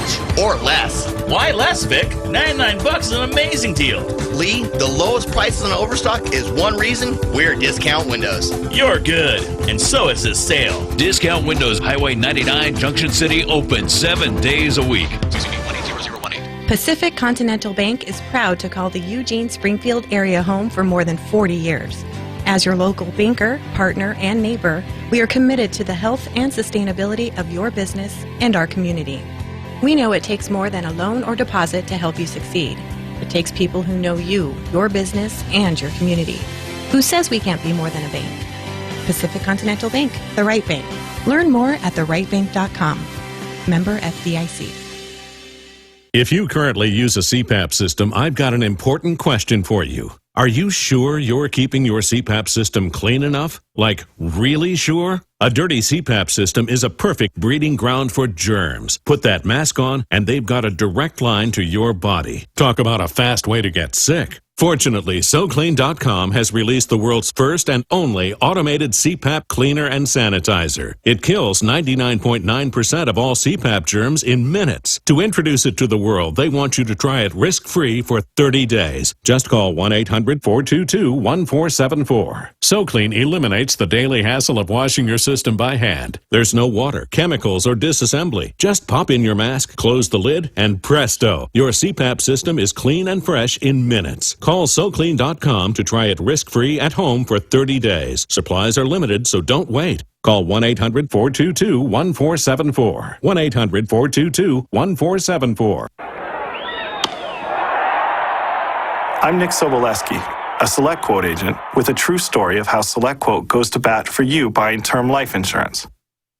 A while back, a man called me who had had prostate cancer. He asked if I could beat a very high quote another life insurance agent had given him. I said, "Let me see." Well, I took his pertinent information, then shopped the highly rated, price-competitive companies we represent, and found one who pre-approved him for a premium way below what he had been quoted. When it comes to term life insurance, no other company touches SelectQuote's experience and expertise in finding the right policy at the right price for almost anyone.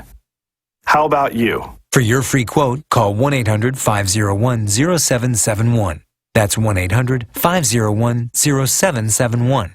1-800-501-0771. Or go to SelectQuote.com. We shop. You save. KPNW weather brought to you by Ramjack West. Do you have foundation problems? Ramjack can fix that. Get your free quote at ramjackwest.com. Good morning. If you're headed out the door in the next few minutes, we have a few partly cloudy skies out there, but they'll clear up quick. Temps right now are in the mid to low 50s with light winds out of the northwest at 5 to 10. A massive ridge of high pressure is building over the entire west coast. It's already started, and that'll mean this afternoon mostly sunny skies dominate across the region.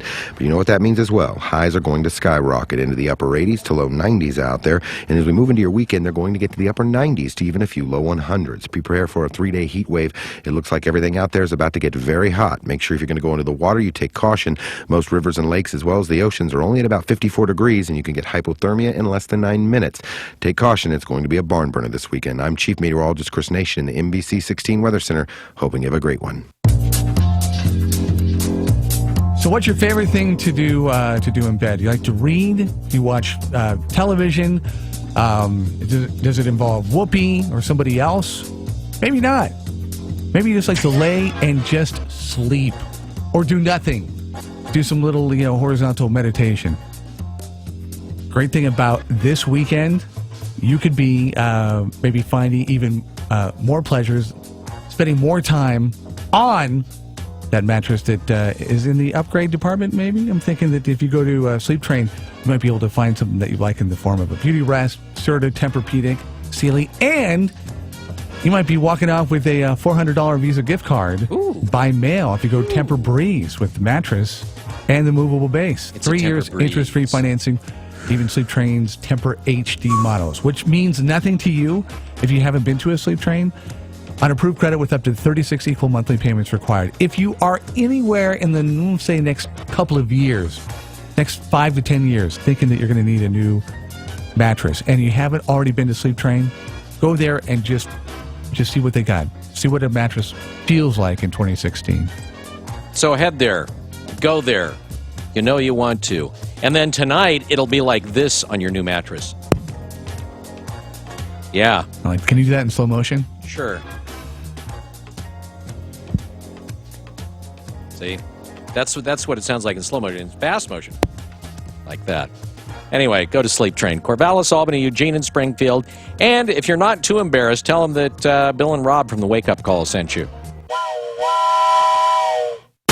Hollow flying in London. Your infomaniacs. On News Radio 1120 KPNW.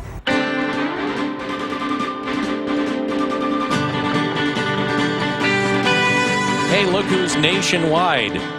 Well, sort of. He rides in from the Great White North on his mule named Bob. It's none other than John Cruz, host of Northwestern Outdoors, heard on this fine radio station, 6 to 7 o'clock Saturday mornings. And now, American Outdoors, heard on this fine radio station this coming Sunday morning. The premiere, 8 to 9 a.m. Sunday morning on KPNW. He is John Cruz. John, tell Bob hi for us. How are you doing? Bob says hi back, and thank you. Thank you for the special music there. Oh, you're very welcome.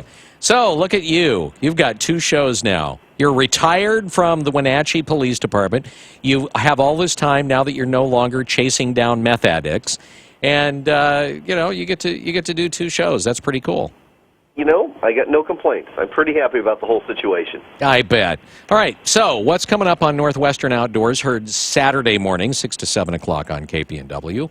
Well, we kind of touched on this last week. We're going to explore Oregon's Outback. So we're going to head to the Ranger Station at Paisley and talk to Chuck Hagler there about the fishing you can do, the hiking you can do, the camping, and the wildlife watching. As a matter of fact, you can even rent a Forest Service lookout not far from there, which is kind of cool.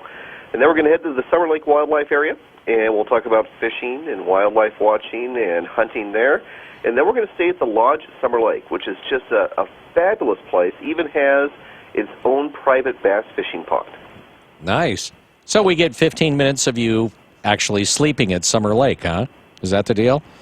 Well, no, there won't be that. We are going to talk to the folks there. I am serious, though. This is one of my favorite places. It's a small, it's got a small strip hotel. It's got like 4 cabins on this little 3-acre pond, and you can literally catch bass from your back porch. I caught about a dozen, sipping a glass of wine and tossing a spinner out there and reeling it back. So, fun. And the restaurant there is amazing. They really good food and ultra affordable price. Okay, so how much does it cost to spend a night there? You know, it costs anywhere from about $80 to $120, depending on what you're doing. Wow. But the restaurant is amazing. Get this, I got 12-ounce sirloin steak. You got the fresh, made-from-scratch bread, that's warmed up for you. Got the salad, got the mixed veggies, got the baker potato, got a glass of wine. Total cost, including 20% tip, $24. Wow. We talked about this a couple of months ago. I don't remember this. Drop the mic, head to Summer Lake. Head to the Lodge at Summer Lake in the Flyway Restaurant. Totally. Okay. Well, okay. Now, that's something that's definitely now on my summer to-do list. All right. Now, we have this other show, American Outdoors. Or America Outdoors. What do you have coming up this weekend? This premiere. Yes. Well, we wanted to make it good. So we're going to start off by talking to 2 Olympic biathlon athletes.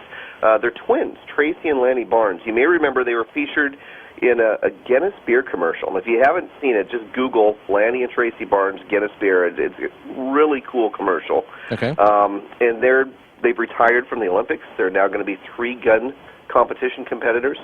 And then we're going to talk to some folks who've got some lodges in British Columbia, both fishing and hunting lodges.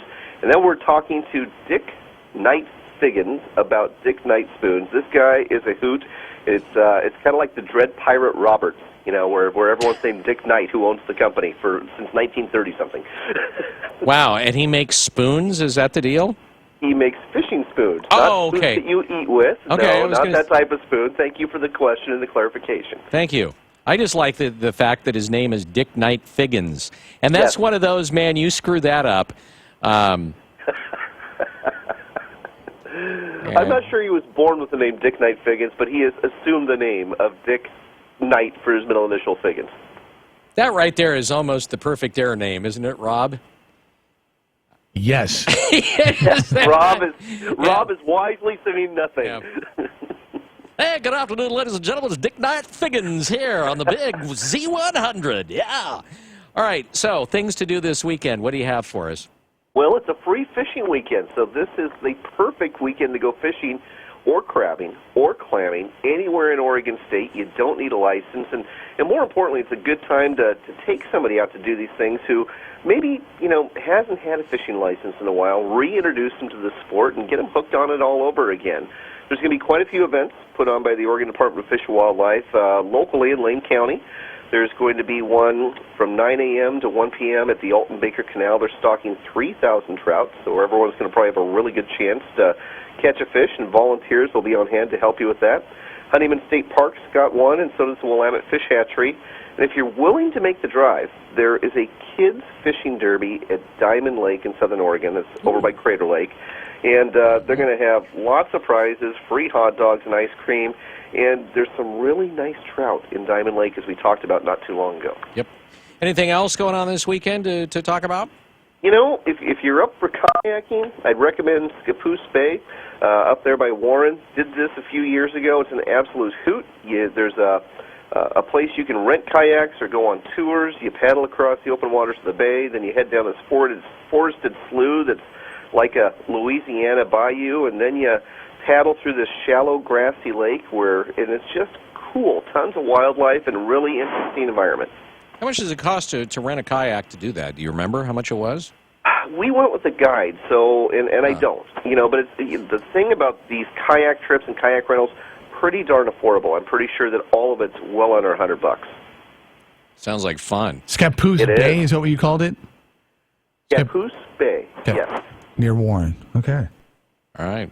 Well, John, congratulations on the new show. Again, you'll hear it on KPNW, 8 to 9 o'clock, America Outdoors. And then, of course, Northwestern Outdoors in its usual slot, Saturday morning, 6 to 7 o'clock. So it's a John Cruz weekend. Congratulations on the new show, John. We're happy to be one of the stations carrying it. I'm happy that you're the first station to carry it. Aw. That makes us happy, too. Anyway, have a good weekend, John. Thanks for the stuff, and we'll talk to you next week. Looking forward to it. Take care. All right, take care. Northwestern Outdoors and America Outdoors, heard here on KPNW, and the host, John Cruz, right there. Hey, it's Eugene Beer Week going on through Sunday. If you want to check out what's going on, there's things pretty much afternoon, evening. Go to eugenebeerweek.org. Sam Bonds, Viking Braggot, Planktown, McMinimans, Ninkasi, just some of the few brews locally that are involved in Eugene Beer Week. Taste of Cresswell happens tonight, 5:30 to 8 at the Cresswell Community Center. It is free. Happening tomorrow, the annual Function for Junction, happening pretty much all day, 8 a.m. to 4 p.m., all over downtown Junction City. Our good friend Andy Manuel usually is kind of the host out there, playing music and getting everybody motivated for Function, which happens tomorrow. How many what? Trying to figure out how many they've had, like what year it is. Isn't for the this Function. like the 200th? It's got to be. It is. Yeah. It's got to be. 200 years of automobiles, right there. 7:54, News Radio 1120 KPNW. Sunshine on the way, high of about 88, 96 tomorrow, 95 on Sunday. Still a little bit of fog out there. Be careful. Hour number 3 coming up on KPNW. Right now, by clicking on OregonEDeals.com, you can save hundreds and hundreds of dollars on goods and services from local businesses. OregonEDeals.com. Save on products to make your life better. I'm hooked on OregonEDeals.com. I'm saving big. I'm Gary Conley with today's Money Minute. Cash is trash is an old Wall Street saying. It means if you're a mutual fund manager or someone else running money for others, you can't afford to be less than fully invested, particularly in a bull market. That's because if you have even a little cash, you're not going to perform as well as your peers who are all in. So by holding some cash, you might risk losing your clients or at least part of their money to another manager. Plus, these guys measure down to 2 places to the right of the decimal point, meaning to the nearest 1/100% calculated each and every quarter. That puts a lot of pressure on them and causes some crazy outcomes and weird rationalizations. With this worldview, all performance is relative. So if you happen to be fully invested in a market that's going down, and you don't do quite as badly as everyone else, then you've outperformed. You will find portfolio managers and companies actually bragging about producing smaller losses, as if that were a great achievement. Here's the nugget. However, last time I checked, while being down 9% is better than being down 13%, it's still a loss, leaving you with less money. But you don't have to play this nutty game. So for you, cash is definitely not trash. More soon. I'm Gary Conley, and that's today's Money Minute. KPNW weather brought to you by Ramjack West. Do you have foundation problems? Ramjack can fix that. Get your free quote at ramjackwest.com. Good Friday morning to you and yours. We've got a few partly cloudy skies out there, but they're clearing quickly. Temps right now, they're in the mid to low 50s with light winds out of the northwest at 5 to 10. This afternoon, mostly sunny skies look to dominate across the region as the first of 3 days of intense heat moves in. It's due to a pocket of high pressure that's going to rapidly expand across the entire west coast. And that means the temps are going to be in the upper 80s to low 90s this afternoon. But as we move into your Saturday and Sunday, upper 90s to a few low 100s. Prepare for a scorcher. It looks to last 3 days before the temps start to fall on Monday.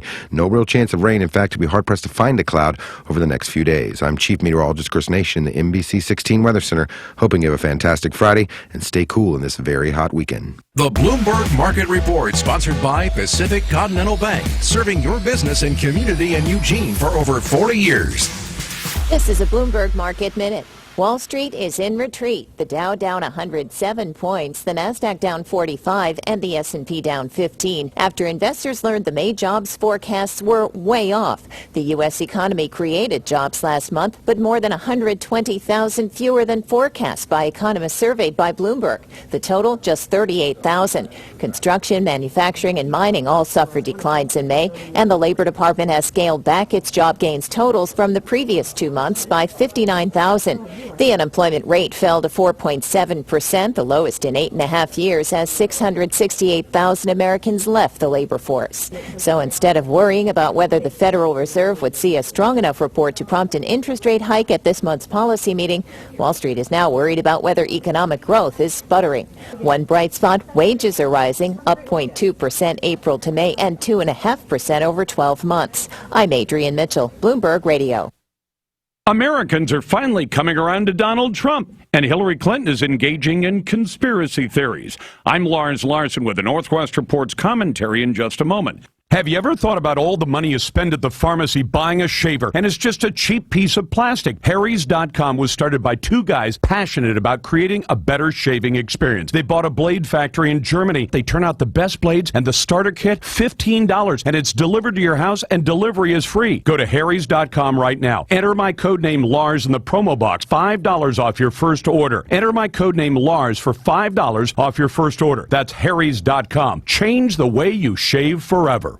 I knew it was only a matter of time, but now House Speaker Paul Ryan has finally come around to support Donald Trump, the presumptive GOP nominee. Ryan says he'll vote for Trump, and it sounds like he's recommending that Americans do the same. At the same time, presumptive Democrat Party nominee Hillary Clinton has decided to engage in conspiracy theories. She says Trump is unqualified to be president, that he'll start wars and do crazy things.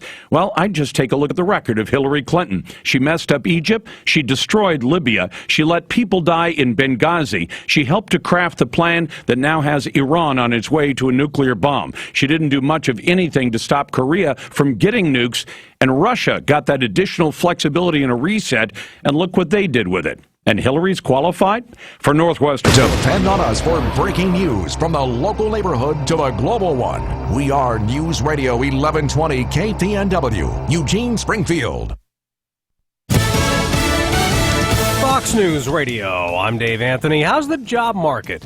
Not so good in May. Employers hired the fewest new workers across America in 5 years. Just 38,000 new jobs created last month, way below expectations. The unemployment rate fell to 4.7%, the lowest rate since November 2007. But because more than 450,000 people left the workforce. Fox Business Network's Peter Barnes. On Wall Street, the Dow's down 72 points. Donald Trump tweets out the report is terrible, a bombshell. The White House acknowledges the numbers are worse than expected. It says, though, a bright spot is average hourly earnings have risen more than 3% so far this year. The rain keeps pouring on Texas. I've been here 20 years, and never seen it like this. He's in Rocheron near the spilled over Brazos River. This as the search continues for 4 missing soldiers at Fort Hood. Fox's Tanya J. Powers has this live. Dave, 5 soldiers died. Those 4 more are still missing after that Army truck overturned in a creek in Fort Hood. They were doing convoy operations training at the time of that incident. Our priority has been since the first report of this incident and continues to be the search for our 4 missing teammates. That's Major General John Uberti. 3 other soldiers are hospitalized and are stable. More rain forecast for the Fort Hood area today, along with other parts of Texas where 6 other deaths have been blamed on that flooding. Governor Greg Abbott declaring a state of emergency for 31 counties, Dave. Tanya, first for the upcoming Summer Olympics in Rio. The first ever refugee Olympic team. Instead of representing a country, they'll compete under the Olympic flag. IOC President Thomas Bach says the 10 athletes are from South Sudan, Syria, Congo, and Ethiopia. Charged with drunk driving in Pennsylvania, a 14-year-old boy stopped driving erratically Wednesday night in Wilkes-Barre. His father was even more intoxicated in the passenger seat and is charged with child endangerment. Fox News Radio, fair and balanced. This tip of the week brought to you by Neurospine Institute. Neurospine Institute is a healing place that offers sophisticated diagnostic and surgical services with a range of treatment options. Their specialists are leaders in their profession in addressing back and neck injuries, pain management, and sports medicine. Treatments include neurosurgery, physical therapy, minimally invasive procedures, and pain management. Equipped with sophisticated diagnostic and surgical capabilities, plus a caring staff committed to each patient's well-being. They'll work closely with your primary care or referring physician to ensure the best care and treatment for your unique situation. Visit neurospinellc.com today and get your life back. Are you living with chronic pain? The specialists at Neurospine Institute can diagnose the problem and develop a personalized treatment plan to address your symptoms. Their comprehensive services include clinical and surgical procedures, sports medicine, physical therapy, medical imaging, and pain management. Neurospine Institute's medical professionals will work closely with your primary care or referring physician to ensure that you receive the best care and treatment. They serve all of Western Oregon with 2 locations, the main campus in Eugene and their Roseburg clinic. Visit neurospinellc.com today and get your life back. Donald Trump will rally later today in Redding, California, and police better be ready. That was after yesterday's rally in San Jose when Trump protesters fought with supporters as they left his rally, punching some. A woman got egged in her face. Trump hats were taken and burned. Police took 4 people into custody. At the rally, Trump called Hillary Clinton pathetic after the Democrat called him dangerously incoherent. She'll also be campaigning in California today. So will Bernie Sanders. He still believes he'll win next week's Democrat primary in California if there's a big voter turnout. This as Trump turns up the heat on the judge presiding over the case against Trump University. Fox's Jared Halpern's live in Washington. And Donald Trump says Judge Gonzalo Curiel is totally biased and is a conflict of interest because of his Mexican heritage and affiliation with a Latino lawyers group, telling the Wall Street Journal, "I'm building a wall. It's an inherent conflict." Trump has long been critical of the judge, saying this at a press conference earlier this week. Judge has been very unfair, has not done a good job. He's been a very bad judge. He's been very unfair. The Clinton campaign says Trump's remarks show that he's unfit to be president, pointing out Judge Curiel was born in Indiana to parents who immigrated from Mexico. Dave. Now, Jared, the FIFA scandal in soccer continues. Lawyers for the International Soccer Federation say 3 former top officials awarded themselves pay raises and World Cup bonuses totaling $80 million over 5 years, and the Federation says the payments appear to break Swiss law. The Warriors just need 3 more wins to cap off a historic season after taking Game 1 of the NBA Finals, beating LeBron James and the Cavaliers 104-89. We had some breakdowns, which we know we can get better with. Offensively, we got to be much better. Game 2 will be Sunday night in Oakland. Golden State's trying to repeat as champions after winning a record 73 games in the regular season. I'm Dave Anthony, Fox News Radio.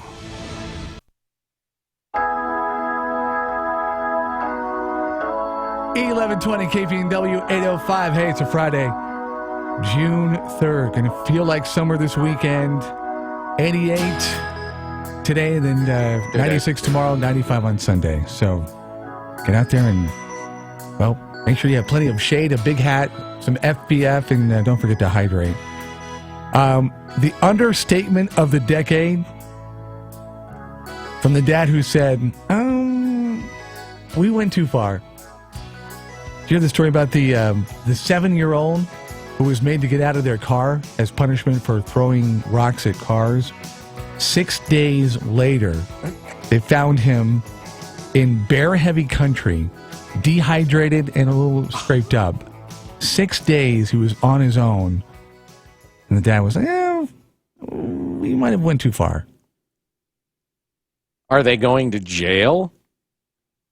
At first, it was almost kind of like a little bit humorous. Then it became totally not. 6 days. And apparently in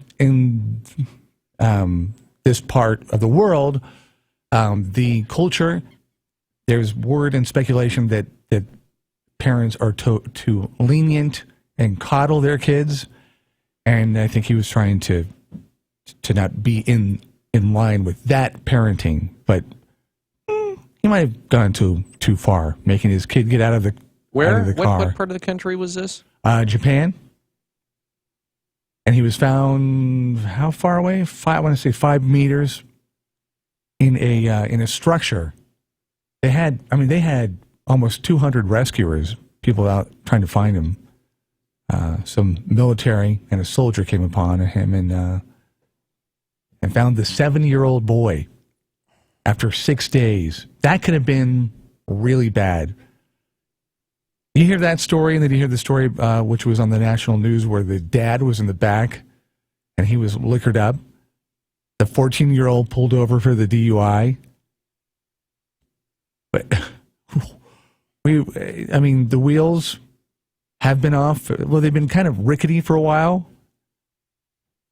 If you just go on that newscast, they pretty much have come off. Amazing. Wine. We're going to talk about beverages, and one of them allowed a return guest who's coming back to talk about something completely different than what he talked about before, but he lost a bit of weight, and he'll share his story and maybe kind of give you a suggestion or two on how you can maybe follow suit. And then, of course, Wine Julia makes a return to the studio. TheRealWineJulia.com if you want to check out her award-winning website. And before all that, we'll do news. Yeah, we'll have these stories coming up in just a couple of minutes. We will be talking about today being the very first day of fire season in Central Oregon. We'll tell you about the governor who says, wow, $6 billion over 2 years. How will I spend that money? Everybody's talking about IP28. Those stories and more are brought to you by Burrito Amigos, the friendly ones, here on KPNW. News time 8:08. Some people avoid gluten because they have to. Others avoid it because they want to. At Burrito Amigos, they say either way, they can help deglutify your menu. For instance, they have taco salad. The best part is you can build it yourself with beans, your favorite meat, lettuce, tomatoes, cilantro, cheese, tasty guacamole, and sour cream on a bed of, yes, gluten-free corn tortilla chips. Keep in mind, Burrito Amigos large taco salad should have wheels and a 6-cylinder engine with a granny gear because it's so big.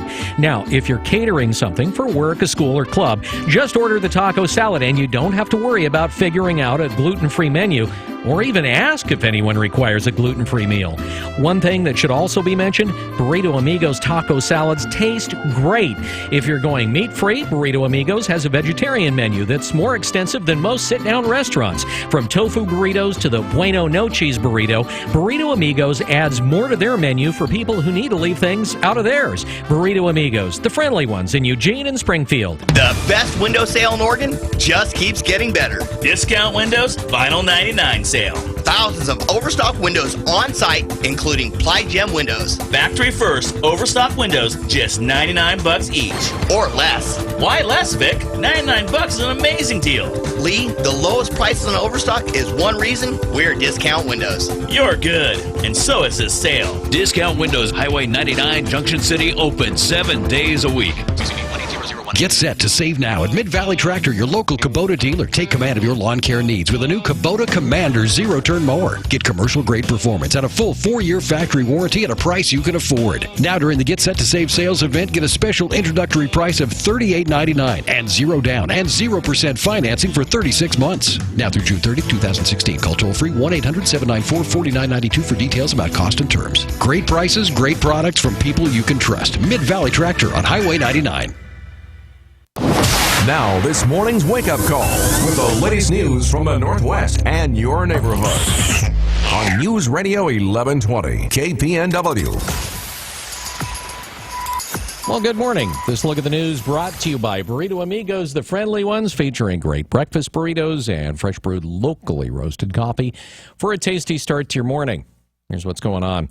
Just as a traffic reminder to you, you may encounter some pretty heavy fog this morning, which was kind of surprising.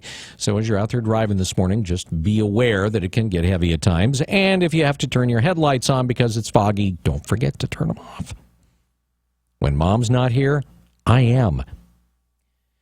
Well, he doesn't face the possibility of an expedited death, but freedom will never be an option for A.J. Scott Nelson, the third and final suspect involved in torturing and murdering a Eugene man. He was sentenced yesterday to life in prison without possibility of parole.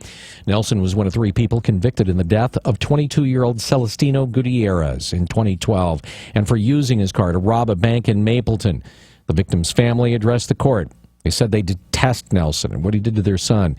The DA's office said they were satisfied with the outcome, while the judge told Nelson he is not a victim in this case, even though his defense tried time and time again to portray it that way. 2 others also convicted. David Ray Taylor was sentenced to death earlier, and Mercedes Crabtree was sentenced to life in prison. A motorcyclist was killed in a crash on Highway 242. It happened on the highway about a mile east of the intersection with 126 near Mackenzie Bridge. Troopers say that an SUV truck was involved. Oregon State Police say that 18-year-old Brady Williams, who moved to Eugene from California about a year ago, was headed east when he missed a turn. He crossed the center line and then died after being thrown from his motorcycle and being hit by the SUV. Police say that speed was a factor in that crash. The driver of the SUV, Lori Fleshman of Portland, was not injured. Williams was a full-time student at Lane Community College. He wanted to become an engineer. According to Brady Williams' father, the boy had just recently purchased the motorcycle. A stabbing in downtown Eugene early Thursday behind the Salvation Army on West 7th Avenue just before 2 a.m. sent a 36-year-old victim to the hospital with multiple lacerations. And the motive, well, apparently pretty straightforward. A verbal dispute with another male subject.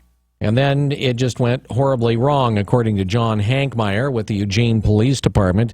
The victim was assaulted multiple times with a knife. When police arrived, the suspect had already left.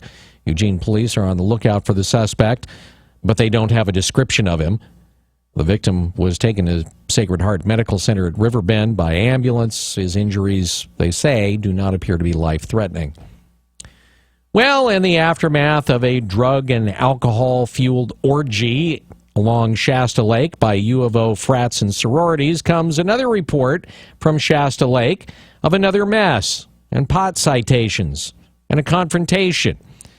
The U.S. Forest Service said that that confrontation erupted between them and a group of mouthy college students a couple of days ago when they asked the students to pick up their trash. The students are reportedly from, wait for it, Oregon. Although the U.S. Forest Service says it's unclear what college they attend. The incident comes about a week after photos went viral from a mess left at Shasta Lake showing damages from a University of Oregon fraternity and sorority blowout bacchanalia. Lambda Chi Alpha was initially pegged to have left the mess at Shasta Lake, mainly because their initials were on a cooler there, but then it was later released that it was a number of frats and sororities from the University of Oregon just having fun. The Eugene Water and Electric Board is going to begin emptying the Walterville Power Canal tomorrow to clean and make repairs to the Walterville fish screen at Partridge Lane, and complete maintenance on the Walterville powerhouse. They're also going to be inspecting the canal and making any necessary repairs. I'd like to let the guides and fishermen and those guys know that we're going to be dewatering the canal, and then also let folks that depend on irrigation from that canal to know that we're going to be bringing it down. Joe Harwood of eWeb says they anticipate the annual maintenance activities will take about 16 days if work goes as planned. eWeb personnel will begin refilling the canal around June 19th and begin generating electricity a few days after that. Well, parts of the western U.S. are going to get an early taste of scorching late summer heat. It's already forcing officials in Oregon and California and even desert Southwest states to heed the warnings of dangerous, in some cases, triple-digit temperatures in just this first week of June. For instance, organizers rescheduled California's state track and field championship events to start in the evening hours today and tomorrow. Marching bands are asking officials with the Portland Rose Festival if they can just leave off their hats and maybe change out of their heavy, warm uniforms during judged performances to help them stay cool over the weekend in Portland for the Rose Festival. The severity of the forecast is also putting the area around southern Nevada under an excessive heat warning from Las Vegas to California and the Arizona borders. Temperatures here expected to be in the mid to upper 90s. Fortunately, we're not expecting to crack the 100-degree mark. Fingers crossed on that. So with the temperatures officially heating up, conditions are starting to dry out, and Brad Ford says that it's corresponding with fire season officially starting today in Central Oregon. The start of fire season is determined by the condition of the forest and what would happen if a fire starts. How fast the fire will spread, how much moisture is in the fuels. Christy Shaw with the Oregon Department of Forestry says the declaration immediately impacts industrial operations such as logging, where they're required to take precautions to stop a fire if one starts. It's also a reminder for recreational users. Things like sky lanterns are not allowed on any lands protected by the Department of Forestry, as well as no tracer ammunition and exploding targets. If you're going camping, be especially careful to put out the fire, drown it, stir the coals, and drown it again. Brad Ford, KPNW. Well, with the largest corporate tax hike in Oregon history likely headed to voters in November, lawmakers are now looking at a pair of different scenarios to consider for the next two-year budget cycle. One, with an extra $6 billion in tax revenue. It makes them drool. And the other, without the extra $6 billion of revenue. See them wear their sad faces. So it's that reality of getting an extra $6 billion that's prompted Governor Kate Brown to release her own wish list of how she wants to spend all of that wonderful taxpayer money. She says it involves creating endowment funds and expanding earned income tax credits and establishing tax credits for companies who give their tax bills to the Oregon Growth Fund. Those are just a few of her ideas. The measure itself, a gross receipts tax hike on businesses with $25 million in annual sales, specifies that all revenue it generates would fund education, health, and senior services. But, of course, there are not any guarantees. You see, lawmakers legally can spend that revenue however they want, because the union-crafted and backed IP-28 would simply change state law, not the Oregon Constitution.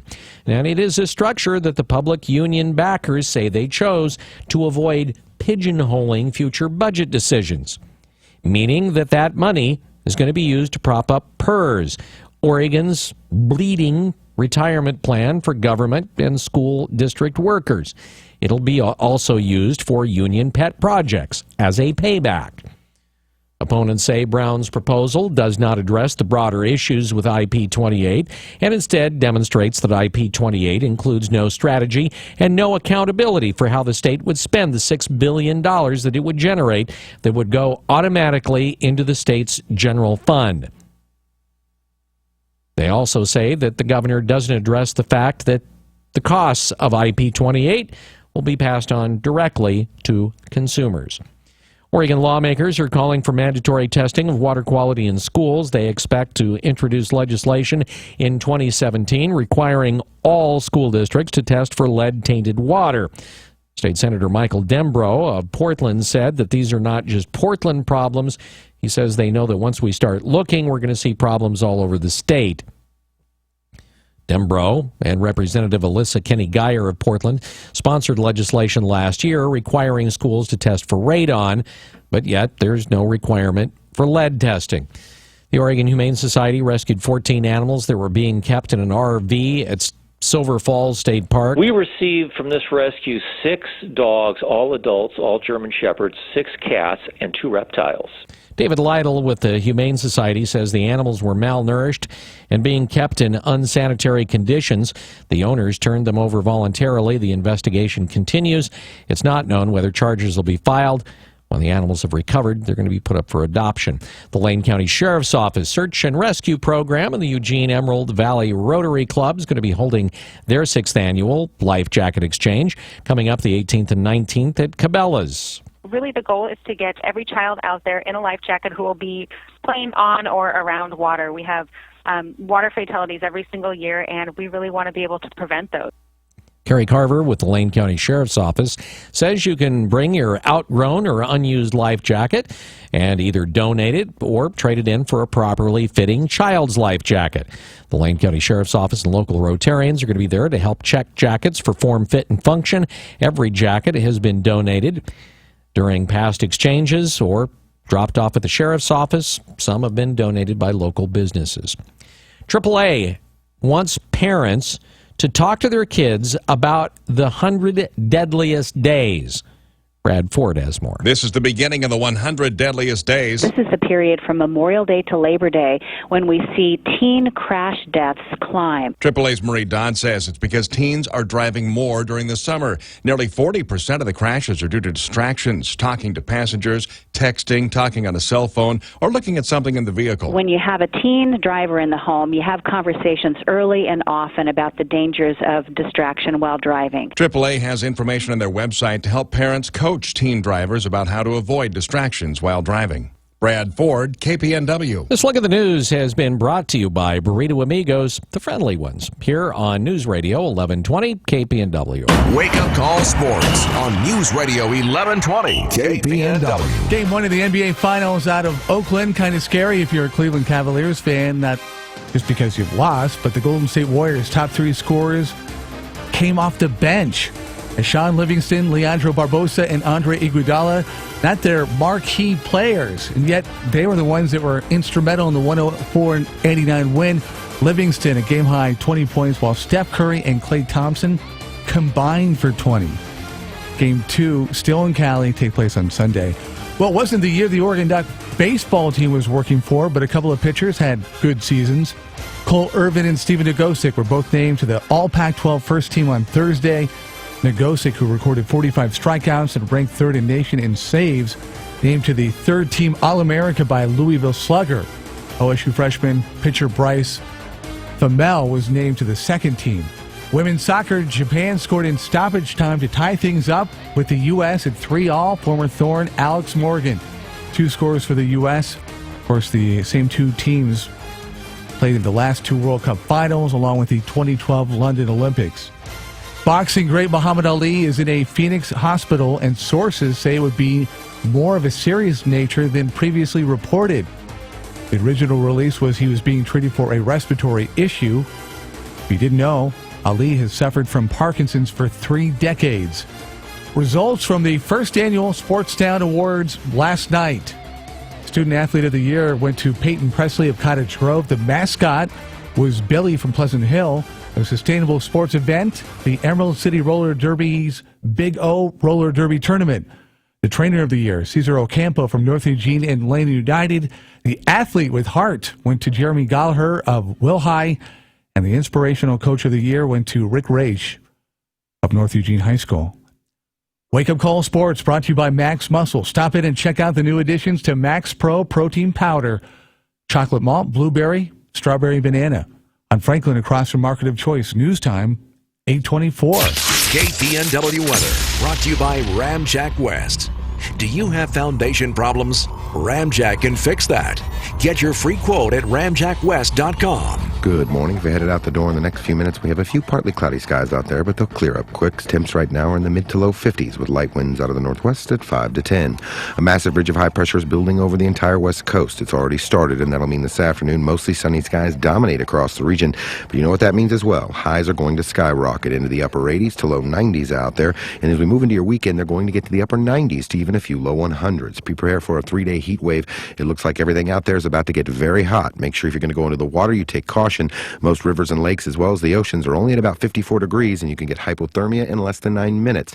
Take caution. It's going to be a barn burner this weekend. I'm Chief Meteorologist Chris Nation in the NBC 16 Weather Center, hoping you have a great one. Ramjack leads the way in foundation repair. Protect your investment.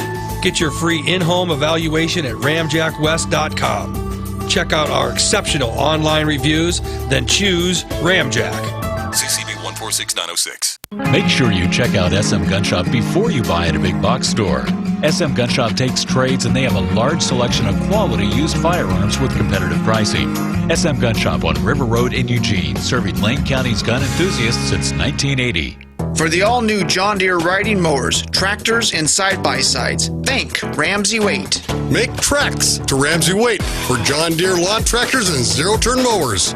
There's nothing like a John Deere Gator utility vehicle. From hardworking and trail-ready to the ultimate in work capability. Get into a Gator now at Ramsey Waite. Don't just dream about it, wait for it. Ramsey Waite. Open Monday through Saturday. Franklin Boulevard, Glenwood. Online at RamseyWaite.com. Bill and Tim's is barbecue and a whole lot more. Bill, barbecue is the very air we breathe. I know, Tim, but it isn't for everyone all the time. That's why Bill and Tim's expanded menu is a big hit. True, we don't look like a men's club in here anymore. Golden mac and cheese balls, Mexican specialty dishes, gourmet salads. What new dish will you be trying today, Tim? I'm ready to branch out. Great. Give me the barbecue bacon cheeseburger. Tim.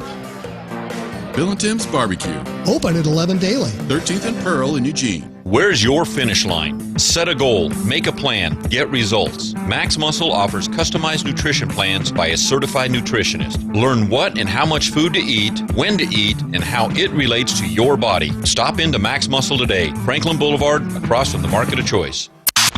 Anything but typical. Anything but cliche. Anything but routine. The Wake Up Call on News Radio 1120. KPNW. 827 News Radio 1120 KPNW. She is the official wine connoisseur and expert of the Wake Up Call. Right now, just proclaiming that. TheRealWineJulia.com is her real website. Accept no substitutes. If you have any questions whatsoever about wine and vino and grapes, now's the time. Let us know, and we'll pass it on because she's in studio. We'll take advantage of Wine Julia and her expertise while she's here. Welcome back. Thank you. It's good to be back. Always good to have you in the studio. So really, last weekend, the busiest weekend of the year when it comes to wine. Memorial Day weekend is the official kickoff to the summer season. And that's when all the wineries that have closed for the winter, because a lot of the smaller wineries do close for the winter, or they just have, appointment by appointment hours. So they pretty much everyone opens up on Memorial Weekend, and they bring out their new releases, or sometimes they bring out library wines so you can get special tastings. It's a good time to go. You say library wines? Library wines, yeah, are ones that they've kept from the past, that were really, really good vintages, and so they keep some for later to see how they age, and sometimes they'll open up those. Sometimes they'll go take you into the cellar and give you barrel tastings where, they'll take what's called like the a barrel. thief. Yeah, like a barrel. That would be interesting because, oak has a really interesting taste, as we all know. You can taste it in the wine. But they'll take what they call as a thief, and it goes into the barrel, and it pulls out the wine straight from the barrel, and then you can just put it right into your glass or whoever's doing it. And you can taste the wine right from the barrel. And so you can buy futures at that point. You can buy that future wine if it's really good and you really think it's fantastic. You can buy into it right at that point. You just buy a barrel of it? Yeah, people do, as far as I know. How good I never would that have, be? but So who of the wineries that closed down for the winter? Wait a minute. How big of barrels are we talking about? There's different size barrels. I mean, the most common is the ones that you see just everywhere. That they use as decoration. Some people use. But you mean that people will actually buy those? They'll buy all of the wine that comes out of it. So however much of wine is made from that barrel will be all theirs. They'll buy the entire barrel of wine, but they won't keep the barrel, no. Drinking problem. Of the wineries that close down, that hibernate, which is your favorite? Which is the best one? Oh my gosh. You always ask me the toughest questions because I have a ton of wineries that I absolutely love. I mean, there's top this two one and like all the rest suck. There's this one winery called Iota Wine Cellars, and literally the name is, I mean, they are tiny, really, really small operation, family run. They Local? have incredible wine. It's Eola Amity Hills, so it's not that far north of here. Oh, yeah, it's out by McMinnville. Right, yeah, it's Yeah, like Hill west County. of Salem. So it's a little south of McMinnville. What was it, Iota what? Iota Wine Cellars.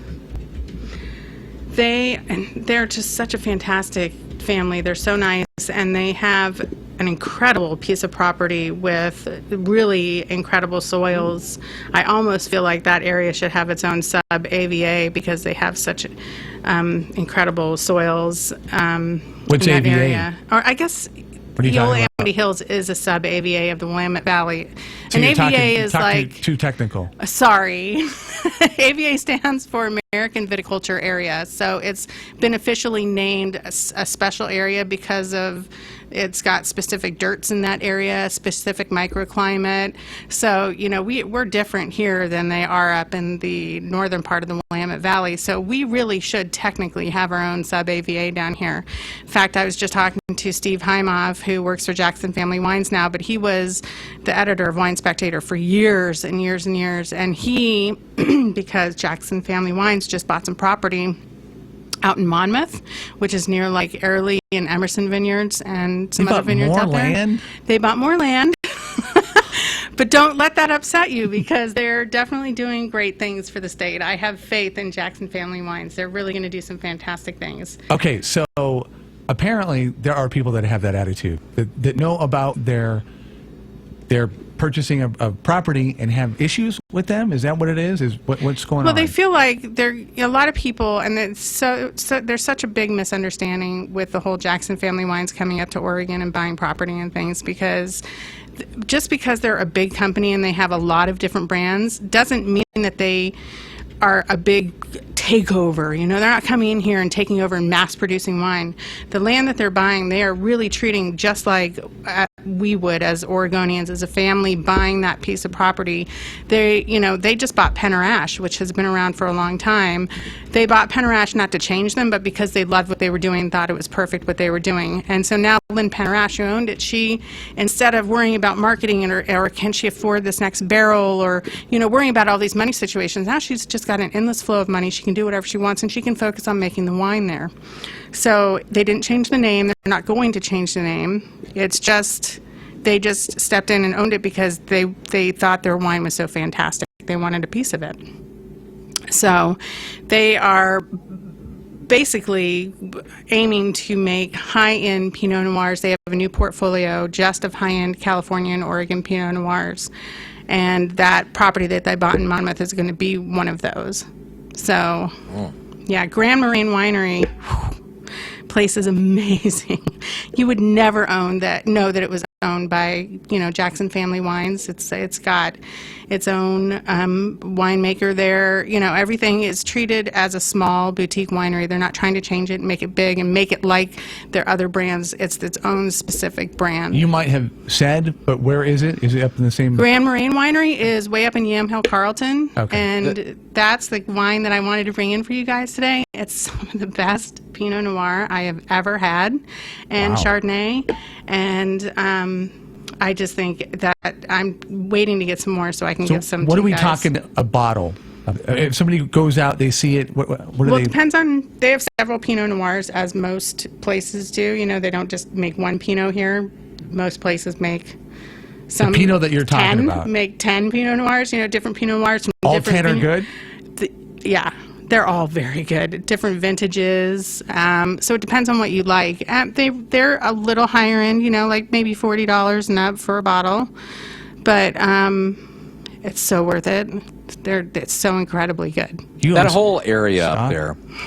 My uncle lives in McMinnville, and my brother had been staying there because he spent a few months back in the U.S.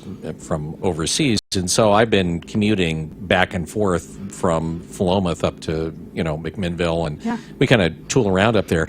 There are wineries everywhere. There really are. And I mean, if you actually pay attention, just going up 99, it almost, you think that you're being spammed by winery signs. They're everywhere. Literally, it's just, there are more, it seems like there's more wineries than there are actual homes. Yeah, we are booming right now. Our industry is a booming industry here in Oregon. We truly have some of the best wine in the world, and people know it.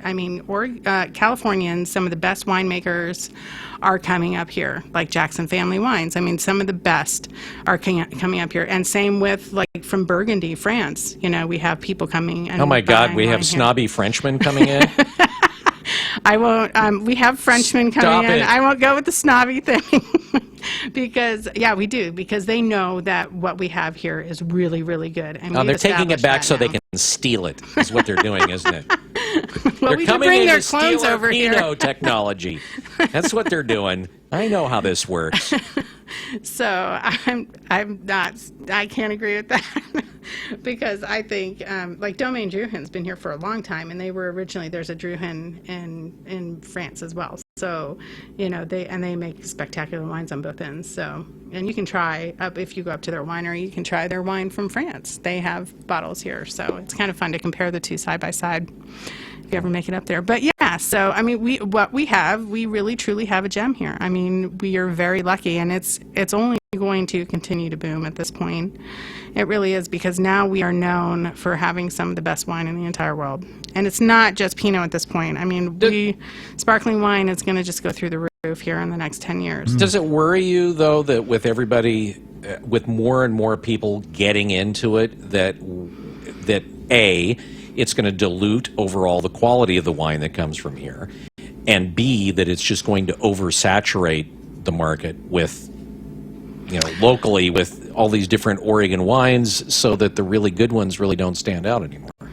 I don't think so, because I think that as Oregonians, we really protect what we have here. We don't let it get oversaturated. We don't allow it to get to that point. We are very proud of what we do, and people won't fall into that. I really, truly do not believe that. I think it will remain the same as far as that. I just think it'll grow in size as far as how many wineries we have. But each of those wineries are going to be individually owned. They're going to be, these people will be pouring their hearts into it. They're going to be farmers, and they're going to be the ones that you still see in the tasting room. We're not changing that way at all. Wine Julia in studio, therealwinejulia.com. Go ahead. Yeah. So north, we've been talking about the Pinots in Yamhill County and the like. I'm just curious, Douglas County and south, because there's plenty of wineries down there. What is kind of their signature wine that you're going to get south of here? Well, they're going to be the bigger, because it's warmer, they're going to be the bigger reds. That's really what they're known for. Yeah, Syrahs. Yeah, that's one of them. Like at Abbasella, you've got your Tempranillo. In fact, a person from Napa, a very famous person who's a friend of mine named Craig Camp from Cornerstone Cellars, he has a brand up here already, and he's been making, with Tony Reinders, he's been making excellent Pinot Noir and Chardonnay. Well, he's from Napa Valley. He has an established brand down there for years. He's very well known, and he had wine coming from one of the most famous Howell Mountain, it's called, vineyards there. He has moved to Douglas County. He just did. And so right now he's working with Troon Vineyards, but I know that probably in the long run, I haven't had a chance to talk to him since he's moved up, but I'm sure he's going to be doing his own thing eventually. Yeah. That is an area to look out for. It's going to be amazing. First of all, Cowhorn is there, and that's one of the best wineries in the state, and so I think a lot of people are going to follow suit because they've done so well. And so that's definitely an up-and-coming area. Are they doing a good job marketing it? The Pinots up north do a great job marketing themselves. Yeah, they're established. South Valley, are they doing, or Southern Oregon, are they doing as good a job getting the word out about what they're producing? Well, they're doing it differently. So I don't know if it's it's good. I think once more money comes into the area and once there's more established wineries and people like Craig Camp come in, who is brilliant at marketing, I think it's going to change, and the marketing will be far more noticeable than it is now. So, how long does it take for somebody who's just cranking up? I mean, because you think about the commitment. I mean, you have to. It depends on if you're buying an established vineyard. But before you start making money, how long does it take for somebody to kind of get the ball really rolling? If they are planting their vines, like at least 7 years, 5 to 7 years is what it takes for the vines to mature and produce fruit to where they can make wine and sell wine. So it takes a while, and that's if you're planting it yourself. If you're buying something that's already established, which most people probably do. Not always. It's different now. A lot of people are just buying the land, like so many that we've seen recently. It's been land that they've purchased that was not established already, and so like Keeler Estate's a good example. They're up in Eola Amity Hills too, which is really a great AVA. They do have some excellent wines coming out of there. They bought property that was not established, and they have incredible wine at this point. And they did their very first vintage, was blowing the socks off of wine writers from all over the states that came to try them. So which one was that? Keeler Estate. Keeler Estate. I'm just curious with beer makers, craft brewers. I mean, here we sit in the Widmer Studios, and you think about, that these craft brewers start off brewing in their homes, then they have a brew pub, and then maybe eventually they start bottling, then market locally, then expand. Yeah. Is it the same way with winemakers? I mean, I know there are winemakers that just do small batches at home that are, I guess you would call home vintners. Is it the same kind of thing? They learn the craft that way, and then they get bigger and then eventually own their own winery? I don't think as much as it is in the brewery industry, but yes, that definitely happens. Like Remy Drabkin of Remy Wines up in McMinnville, she has, if you've never been to her tasting room, you have got to try her wines. She is so bold, and I just absolutely adore her. She's very young. She grew up in McMinnville, and she makes Italian-style wines in the heart of the Willamette Valley. She does not have a Pinot Noir. She makes Sangiovese, and she makes all these big reds, Zinfandel, a Barbera that is incredibly out of this world delicious. She's somebody you have to go and visit her when you're there, because it's like nothing you've ever seen. She started, I think, in her laundry room is where she started making wine of her apartment, and wow. She may look younger than she is. I don't know how old she is, but she looks like she's in her 20s. So. Seriously. One person asked about Brigadoon, west of Junction City. I mean, we're almost out of time. Just quickly, though. Love Brigadoon. Do you? I think I talk about them every time I come here. Pick a particular something they have that you have to go to Brigadoon and pick. A varietal.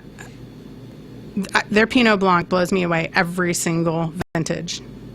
But their Liley Pinot Noir is also very good every single time. But their Pinot Blanc is what I specifically buy from there. That's what I go for every time. Okay, that's maybe a purchase. What about if somebody is maybe going to go this weekend, because this will be the weekend to go instead of last weekend because everywhere was packed? This is the week. Yeah, I would go this weekend. Where? What winery should they go to?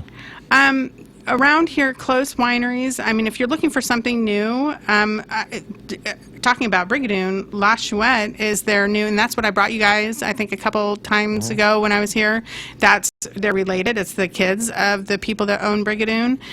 That's their brand, and they make incredible wine. I would go there. I would go and check that out. But then there's also Bennett Vineyards. La Chouette. La Chouette. Yep. Okay. And then Bennett Vineyards. There's all these new. Isn't that out on Territorial? Yeah, and there's like this whole, in fact, there's a new association. I'm going to meet with this guy named Jim McGavin, who is the president of this new association, Prairie Mountain Wineries Association it's called, which is just 6 small wineries up there, including Benton Lane, which of course everybody knows Benton Lane. They have a top 100 wines of the world with Wine Spectator, I think every single year, and have for years. So that's a good winery to in your association. So, and he's also the president of the South Willamette Wineries Association, which is all the wineries down here. I'm going to meet with him today and see what their plans are and what they're doing and get a better idea of what's going on locally, because I spend so much time up north because they are like marketing gurus up there, you know, and they have all sorts of events and things. So I know so much about the wines up there. I feel sort of lost in my own neighborhood, and so I'm trying to get, you know, out there a little bit more here. Too, man. We got good We have wines. great wine here. In fact, a lot of our grapes here are sold and they go up north. And in fact, it's not because the price isn't expensive. It's actually more expensive. Our grapes are more expensive here. So they're coming here for the quality. They are not coming here for the price. Wow. Yeah. TheRealWineJulia.com. That's the real website. Thanks for coming in. Thank you. Wine Julia on the Wake Up Call, 845 KPNW. The Bloomberg Market Report, sponsored by Pacific Continental Bank, serving your business and community in Eugene for over 40 years. This is a Bloomberg Market Minute. A shock on jobs has stocks sinking. The Dow down 95 points, the Nasdaq down 48, and the S&P down 14 after a dramatic miss for a widely watched economic report. The Labor Department says May saw the lowest number of jobs created in nearly 6 years, only 38,000. And so many people left the labor force last month that the unemployment rate fell to 4.7%. Analysts say stocks losses might be greater if not for the possible impact on the Fed's plans for interest rates. Fed funds futures now put the odds of a June rate hike at just 4%. As Wall Street bargain hunters look to find a diamond in the rough, Signet Jewelers is refuting accusations on social media that employees have swapped out diamonds when customers bring in jewelry for repairs. It says it has a 99% satisfaction rate for repairs. Signet operates mall chains including Kay, Zales, and Jarrett. I'm Adrienne Mitchell, Bloomberg. Pacific Continental Bank is proud to call the Eugene-Springfield area home for more than 40 years. As your local banker, partner, and neighbor, we are committed to the health and sustainability of your business and our community. We know it takes more than a loan or deposit to help you succeed. It takes people who know you, your business, and your community. Who says we can't be more than a bank? Pacific Continental Bank, the right bank. Learn more at therightbank.com. Member FDIC. Shopping for your next grill at Midgley's is easy and convenient. Unlike home improvement stores, a walk across Midgley's doesn't require a relay baton. We know all about grills, too. Just don't ask us about sandpaper or toilet seats. And you don't need to remember where you parked. Our customer-friendly lot is directly behind our store. Get your next grill at Midgley's. We're at 7th and Chambers in Eugene. Midgley's. Anywhere else, and you're just playing with fire. CCB 161946. And last but not least, the backyard. Wow, is that new siding? How'd you fit that into the budget? Well, actually, that's the old siding. No way. Yeah, a little sanding and some Rada cover coat exterior paint with a lifetime warranty made it look brand new. You know, now you just need a trampoline. Well, my birthday is next week. Keep dreaming, buddy. Trust the professionals at Rada Paint. Find the expert nearest you at radapaint.com. Rada Paint. Finish right. Endurance, speed, and power of elite student athletes will be on display. The sights, the sounds, the intensity of an NCAA championship. It all comes down to this moment. Time to lay it all on the line. Be there to share the experience with your family and friends. The 2016 NCAA Division I Men's and Women's Outdoor Track and Field Championships, June 8th through the 11th at historic Hayward Field in Eugene, Oregon. Visit ncaa.com/track and field to secure your championship tickets today. Sponsored by T-Mobile. Switch to the Un-carrier today. T-Mobile. Hey, Russell Wilson here, and I know how important exercise is. It's essential. It's essential. With Play 60, United Way and the NFL are helping kids stay active and play at least 60 minutes a day. Healthy kids. Healthy kids. But what this place needs is you. To donate or volunteer, go to unitedway.org/play60 because great things happen when we live united. Donate. Are you guys going to do that every time? Yes, of course. Yes, of course. Brought to you by United Way and the Ad Council. What's the matter, honey? Can't sleep? Ugh, it's this heartburn. At night, it's the worst. Heartburn? Again? Yeah, I'm done with it. I'm going to kick acid with Rolaids. Rolaids Advanced goes to work instantly for powerful relief of your worst heartburn, bloating, and gas. Feeling better? Much better. That was fast. Kick acid and gas with Rolaids Advanced. Holloway in London and the Wake Up Call. News Radio 1120 KPNW. 8:49. When people get caught juicing, usually they get in trouble, and they lose to their begin contract. with. They don't want anybody to know. Mike Jones is juicing, and he doesn't care if everybody. In fact, he's coming in to talk about it. Last time he was in here, he was talking about gaming, and now we're talking about. We'll have you on like once a week. You can come in and just talk about whatever. Talk about whatever. Juicing, IndyCon, comic books, whatever. I'm all about it. Yeah, let's do it. Good. All right, so let's kind of repeat the conversation that we just had. Sure. At one point, weight-wise, where were you at? So how much did you weigh? Around 2011, I got laid off probably around this time, like maybe May, and then just the stress ballooned up. So I reached probably somewhere around 340, 350 pounds. Wow.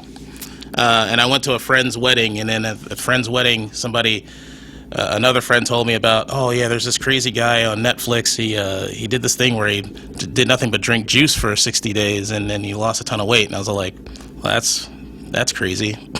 And that was Joe Cross. Yeah, and that was Joe Cross. So were you thinking when you heard though that they just drank juice? Were you thinking like they're just drinking like orange juice and apple juice and V8? I mean, is that kind of what you thought, or did you know a little bit more about it than that?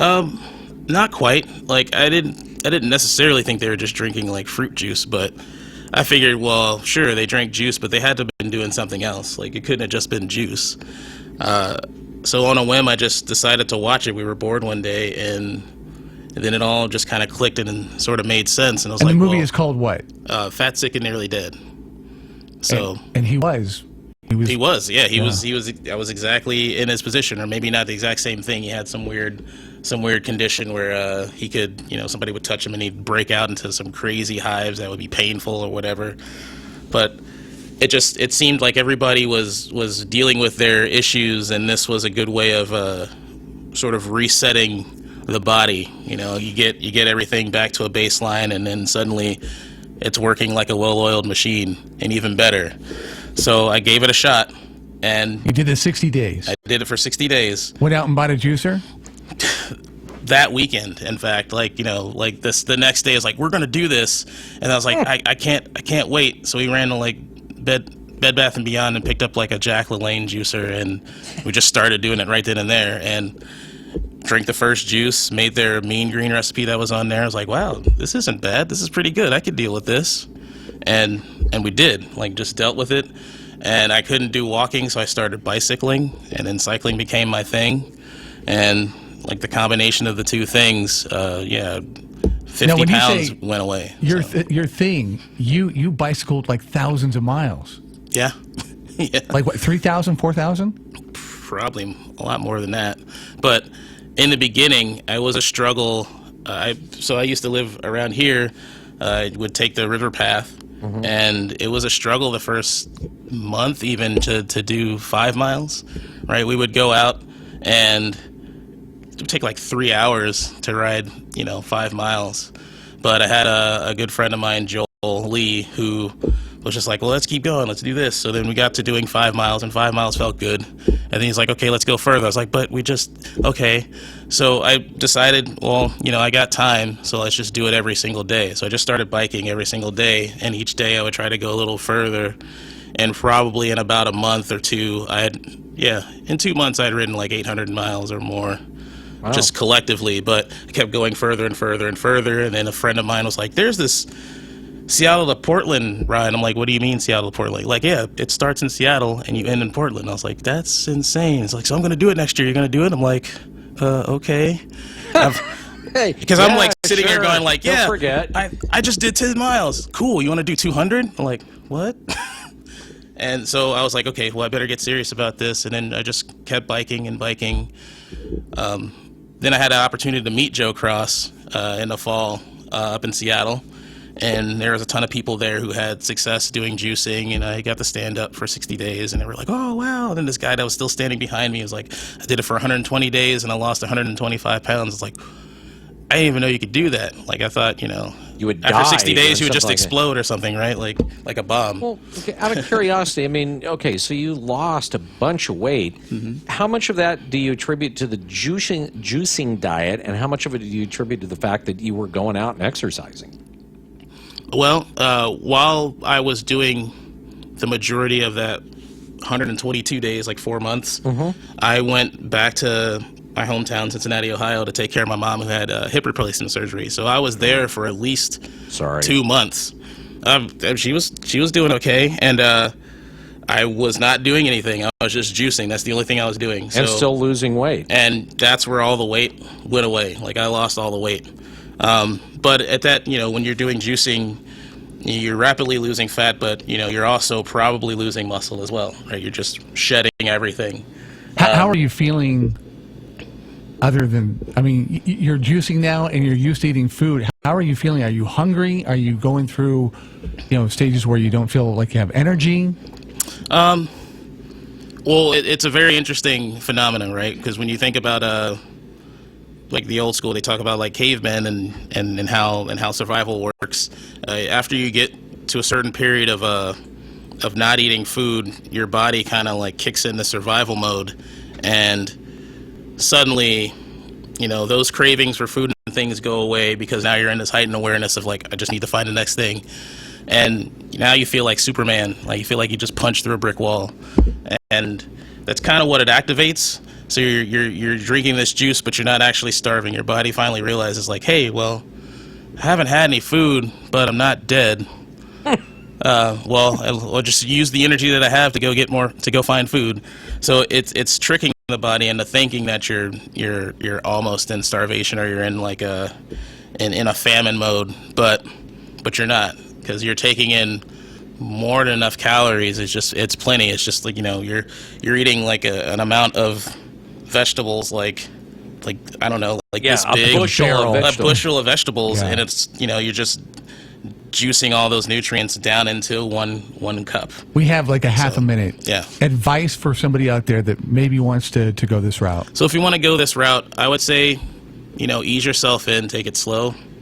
Don't necessarily, just dive into it. You could if you want to, but just take it slow, and even if you just juice like one meal a day instead of like doing the whole day, there's really no wrong way to do it, because you're just getting all those nutrients, and then add activity to it, because that's also going to be helpful. So walking or biking, something like, because if you're doing it whole hog, you can't necessarily lift weights while juicing. I tried that. I wouldn't recommend it. So, Mike Jones, hey, continued success. Keep coming back, because we love hearing your story. Yeah, thank you. Hey, that's it for us. We got to run. Have a great weekend. Be safe, and we'll see you on the radio, hopefully, from the Whitmer Brothers Studios, Monday, 6:05, right here on 1120 KPNW. The best window sale in Oregon just keeps getting better. Discount Windows Vinyl 99 sale. Thousands of overstock windows on site, including Ply Gem windows. Factory first overstock windows, just $99 each.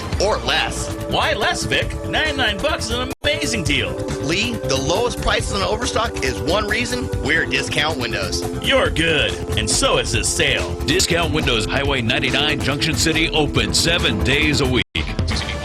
Are you hiring? Do you know where to post your job to find the best candidates? Posting your job in one place isn't enough to find quality candidates. If you want to find the perfect hire, you need to post your job on all the top job sites. And now you can. With ZipRecruiter.com, you can post your job to 100 plus job sites, including social media networks like Facebook and Twitter, all with a single click. Find candidates in any city or industry nationwide. Just post once and watch your qualified candidates roll in to ZipRecruiter's easy-to-use interface.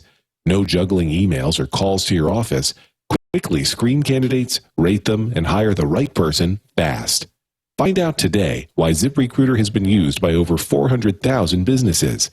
And right now, listeners can try ZipRecruiter for free by going to ZipRecruiter.com/quick. That's ZipRecruiter.com/quick. One more time. To try it for free, go to ZipRecruiter.com/quick. Our customers tell us that shopping at St. Vincent de Paul is an adventure. It's like going on a treasure hunt, and finding treasures at bargain prices make it even more fun. What's more, the money you spend at St. Vincent de Paul helps thousands of people right here in Lane County. So have some fun, save some money, and do something nice for your neighbors. Shop St. Vincent de Paul, where you're likely to find just what you're looking for. St. Vincent de Paul, we're in the phone book. This message is sponsored by St. Vincent de Paul in association with Eugene area radio stations. Ears. Fox News, fair and balanced. We report, you decide. On News Radio 1120 KPNW Eugene Springfield.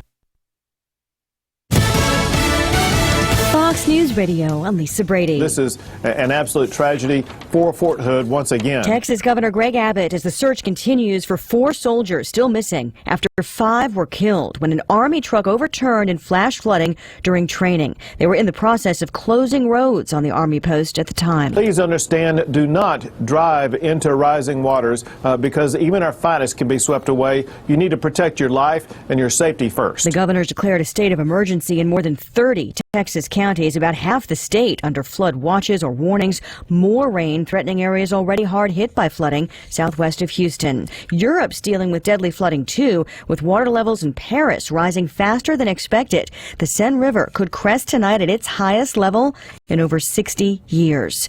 A plunge in hiring in the U.S. in May, even as the unemployment rate also fell. Fox's Carol Zimmer has more live. Lisa, 38,000 jobs were created in May, the fewest number of workers in almost 6 years. Many investors say the tepid job growth may mean that the Federal Reserve will put off an interest rate hike. Fed officials are also likely to take other factors into account, like corporate profits that are on a downswing and weak global markets. The jobless rate did drop to 4.7% as more Americans left the labor force. That is the lowest jobless rate since November 2007. Lisa? Thanks, Carol. The White House disappointed with the May number, but noting it's still a record streak of 75 straight months of job creation. Donald Trump calling the latest numbers terrible and a bombshell. Stocks are lower, but an early sell-off is eased. The Dow's down 34 points. A Navy official just confirming to Fox News fighter jets are now launching from the USS Harry Truman. Airstrikes against ISIS targets from the Mediterranean. Fox News Radio, fair and balanced. Is the economy booming? Why is the stock market up? Hey, it's an election year. Anything goes. No matter who wins, stocks look overbought. Move into silver. Use your retirement account. Do it right. Why pay setup and storage fees? Special offer. Free setup and storage fees. Learn how. Call Goldworth. Request your guide free. 800-257-GOLD. 800-257-GOLD. 800-257-GOLD. Visit goldworth.com. Are you living with prostate enlargement? Do you pee more often than you used to? Is there a drop in your romantic life? You need to call for a free bottle of Super Beta Prostate. With Super Beta Prostate, you'll have less urges to urinate, less waking at night, and an improvement in your romantic life, guaranteed. Try it for free. Pay only shipping and handling. Call 1-800-883-8475. 1-800-883-8475. 1-800-883-8475. From the Fox Sports Studios in Los Angeles, here's Deb Carson. Last night in Game 1 of the NBA Finals, the Warriors beat the Cavaliers 104-89 despite stars Steph Curry and Klay Thompson combining for just 20 points. Golden State's bench outscored Cleveland's by 35 points, led by Sean Livingston's 20. We had such a group effort tonight off the bench. You know, Barbosa, Andre, you know, some nights it's been Mo. It could be anybody on any given night off the bench. You know, it's our job really to stay ready. He refers to Andre Iguodala, who finished with 12 points, 11 for Leandro Barbosa. Top seeds Serena Williams and Novak Djokovic both advanced to the French Open final with straight sets wins in their respective matches. Currently underway, men's number 2 seed Andy Murray leads number 3 Stan Wawrinka 2-1 and is up 2-love in the 4th set. For a complete Major League scoreboard, foxsports.com. It's spring. The birds are singing and the flowers are blooming, but the weather can't quite decide what it's doing. For a comfortable home this season and year-round, make the decision now to talk to the specialists at Beamer Heating and Sheet Metal. They have a range of Lennox heating and cooling systems that can keep your home feeling perfect inside, no matter what's happening outside. And right now, Beamer Heating and Sheet Metal is offering up to a $1,700 rebate or no payments and no interest until 2017 on a qualifying new Lennox system. That's up to a $1,700 rebate on an innovative high-efficiency comfort system that can turn springtime into your time for enjoying perfect comfort. Call the experts at Beamer Heating and Sheet Metal right now, 541-688-5004, for great savings on a new Lennox system. That's 541-688-5004. Or visit them online, www.beamerheating.com. That's BEYMER heating.com. Listen to In the Garden with Mike Darcy this Saturday, 9 to noon, for gardening tips that'll help make your garden bloom. Listen to the experts or call in with your own questions. Sponsored by Plant Fashions Plus, superior plants grown by gardeners for gardeners, on Jasper Road in Springfield.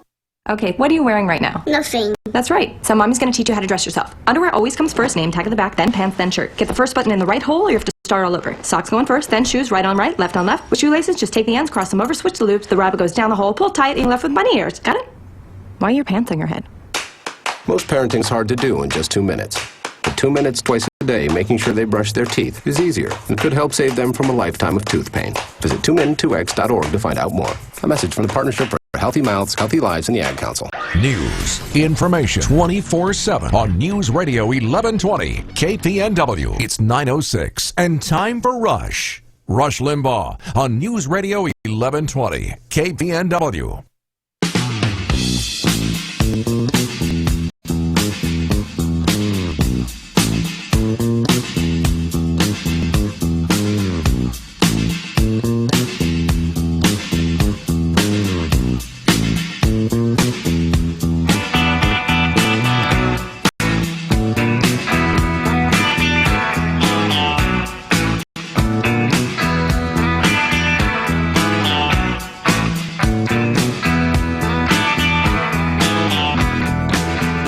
It's going to backfire.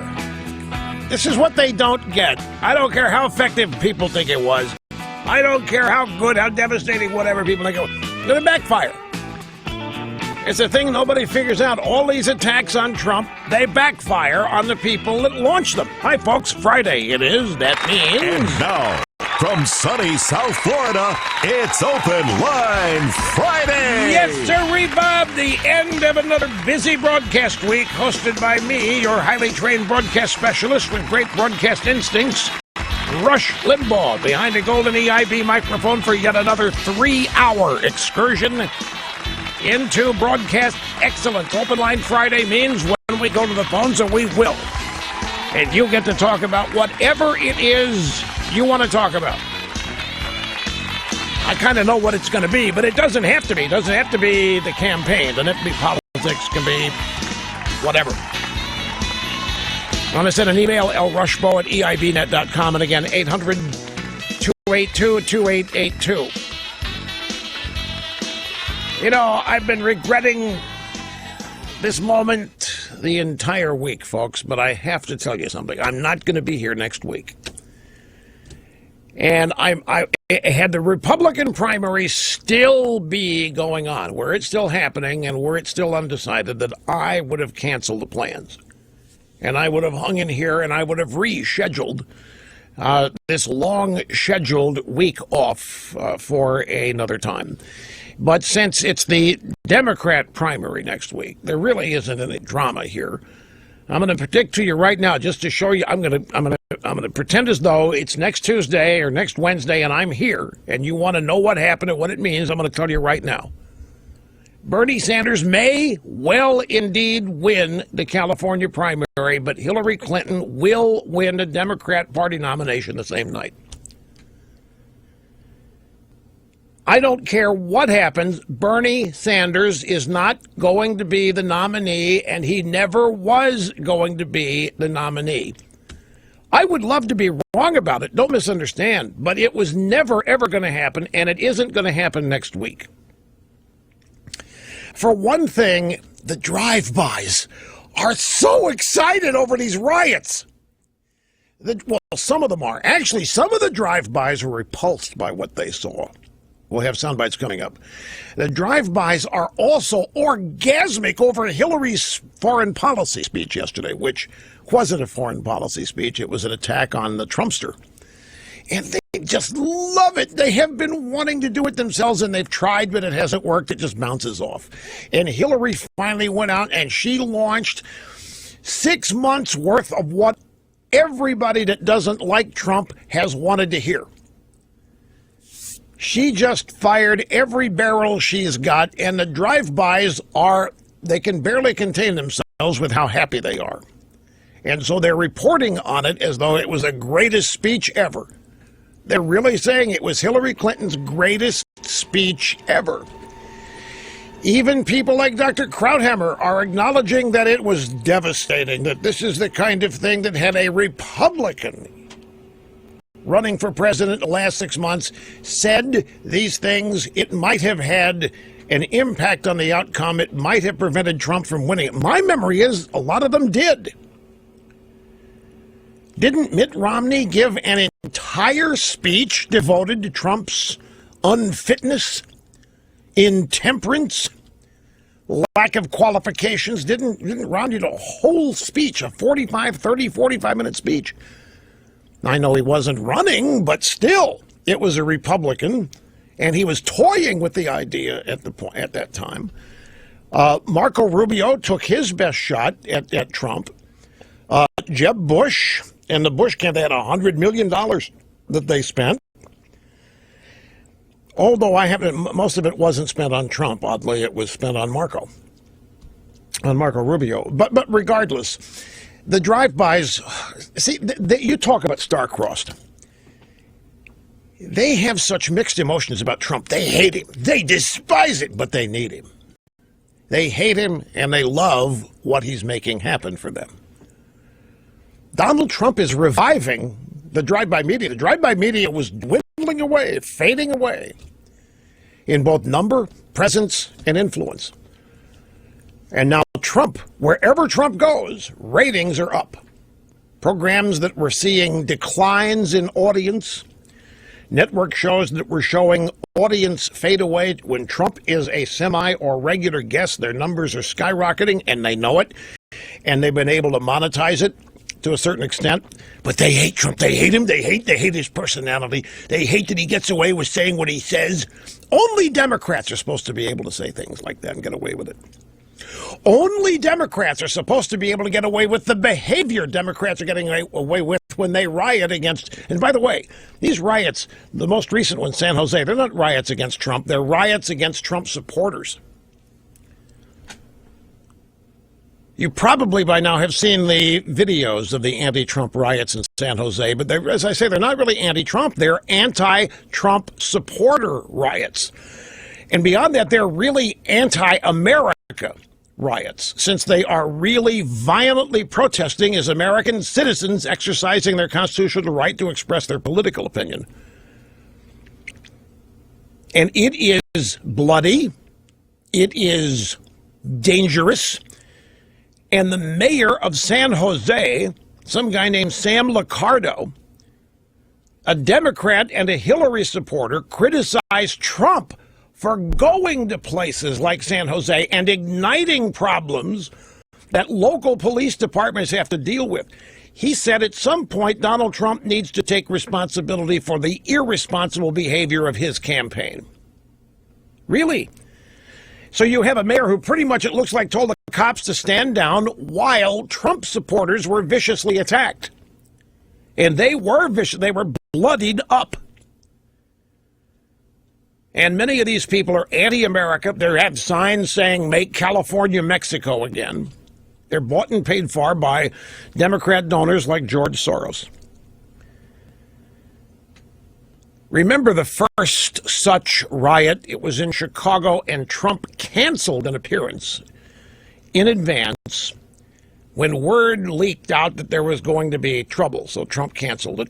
The riots happened anyway, and the drive-bys immediately started blaming Trump.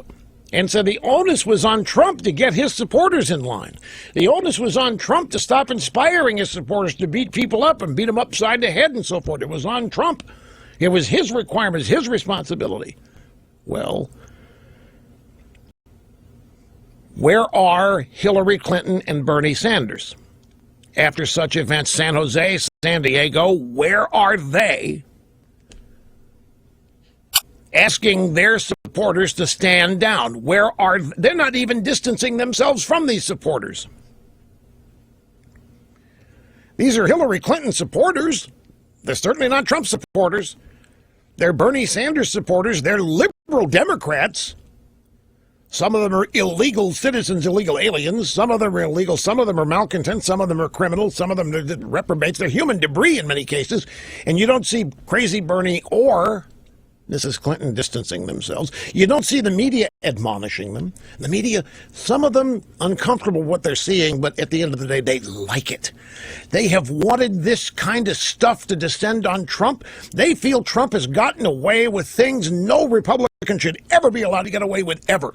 They have been powerless to stop it. Everything launched at Trump has backfired, including their attacks. Hillary attacks, other Republicans have launched attacks. It always backfires. Nobody's learned that lesson yet. Hillary's speech yesterday is going to backfire as well. But the drive-by media said nothing to see here. Folks, these are just your average, ordinary, steeped in tradition American protests. Nothing unusual. And about the violence, well, of course, that's Trump's fault. Because Trump, he says mean things. Trump says really provocative, stupid things, and it's no wonder he's driving our normally sane, beloved liberal Democrat voters crazy. It's totally understandable they would behave this way. It's totally understandable they would beat and bloody up and riot against Trump supporters because Trump is such a reprobate. It's all Trump's fault. That's what they're sticking to. For the most part, Trump supporters have not really defended themselves, which is the irony. 90% of the violence is coming from anti-Trump participants, anti-Trump supporters, anti-Trump supporter rioters. The pro-Trump people basically flee, try to get in their cars and get home, get away. They haven't retaliated yet. If this keeps up, that's the next thing that obviously is going to happen, human nature being what it is. So we're dealing here with the drive-bys ecstatic over Mrs. Clinton's greatest speech ever. We have the drive-bys in the Democrat Party ecstatic over these bloody riots, which feature plenty of anti-Americanism.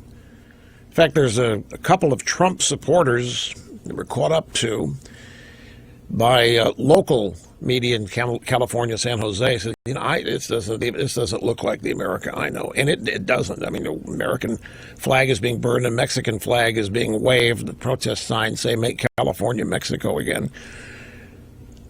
And these are America's leftists. These are the people, when they vote, they're going to vote for Hillary Clinton or crazy Bernie.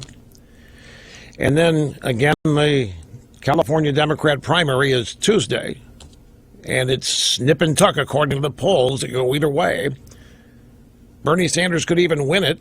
It doesn't matter. She's still going to get the nomination. You're seeing stories, because I've seen them. You're probably seeing stories that the crazy Bernie happens to actually pull an upset next Tuesday in California and wins this. Then some super delegates are going to start thinking real hard, and they're going to reach out to Joe Biden, who we are told is just chomping at the bit to get in this.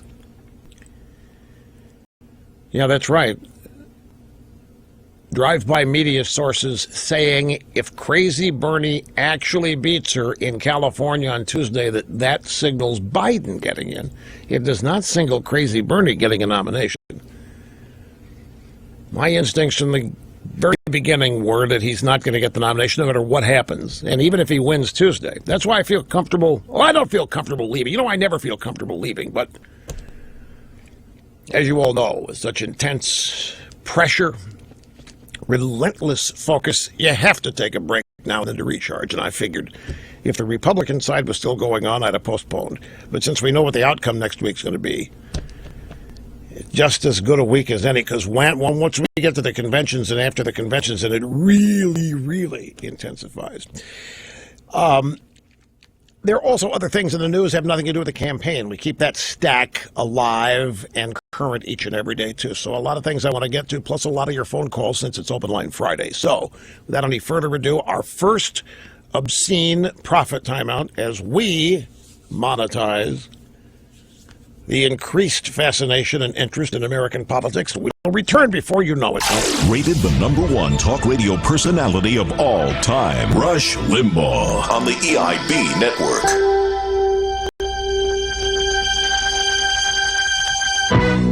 Are there any colleges left that teach students to search for truth? Well, there is one that stands apart from the others. It's called Hillsdale College. This college functions without a penny of government money. This fierce independence allows Hillsdale to teach students to seek truth and defend liberty. It's why Hillsdale College is regarded as the best liberal arts college in the country. Hillsdale president Dr. Larry Arnn has written a book called Liberty and Learning that's a must-read.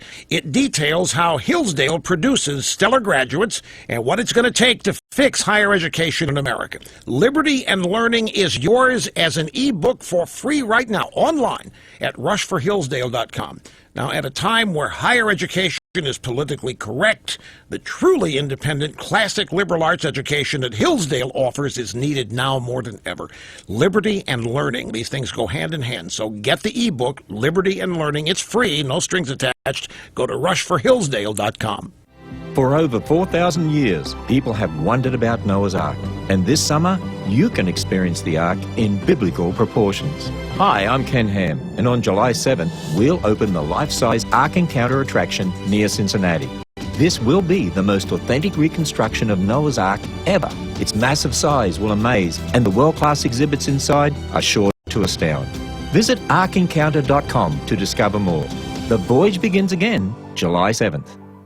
Terms and conditions apply. LendingTree, NMLS number 1136. So you love your car, but you hate your payments. Did you know you could get a lower interest rate and lower your car payment with an auto refinance loan? I'm Doug Lebda, founder of LendingTree.com, where our customers save an average of $3,065 over the life of their loan. See how much you can lower your car payment today. You could get a lower interest rate and lower your monthly car payment today. Just call 1-800-769-9000. That's 1-800-769-9000. 1-800-769-9000. Get set to save now at Mid-Valley Tractor, your local Kubota dealer. Take command of your lawn care needs with a new Kubota Commander zero-turn mower. Get commercial-grade performance and a full 4-year factory warranty at a price you can afford. Now during the Get Set to Save sales event, get a special introductory price of $38.99 and 0 down and 0% financing for 36 months. Now through June 30, 2016. Call toll-free 1-800-794-4992 for details about cost and terms. Great prices, great products from people you can trust. Mid-Valley Tractor on Highway 99. Endurance, speed, and power of elite student athletes will be on display. The sights, the sounds, the intensity of an NCAA championship. It all comes down to this moment. Time to lay it all on the line. Be there to share the experience with your family and friends. The 2016 NCAA Division I Men's and Women's Outdoor Track and Field Championships, June 8th through the 11th at historic Hayward Field in Eugene, Oregon. Visit ncaa.com/track and field to secure your championship tickets today. Sponsored by T-Mobile. Switch to the Un-carrier today. T-Mobile.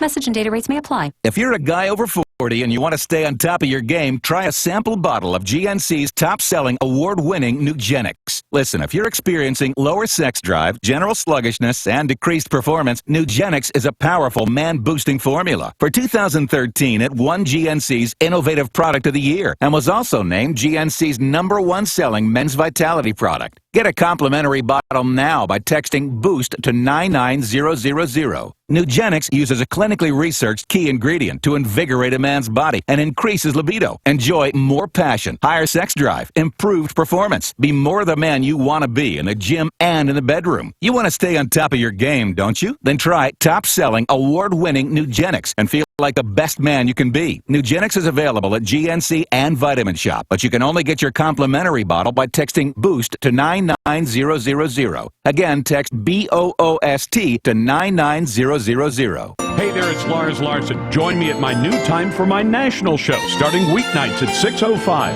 on 1120 KPNW.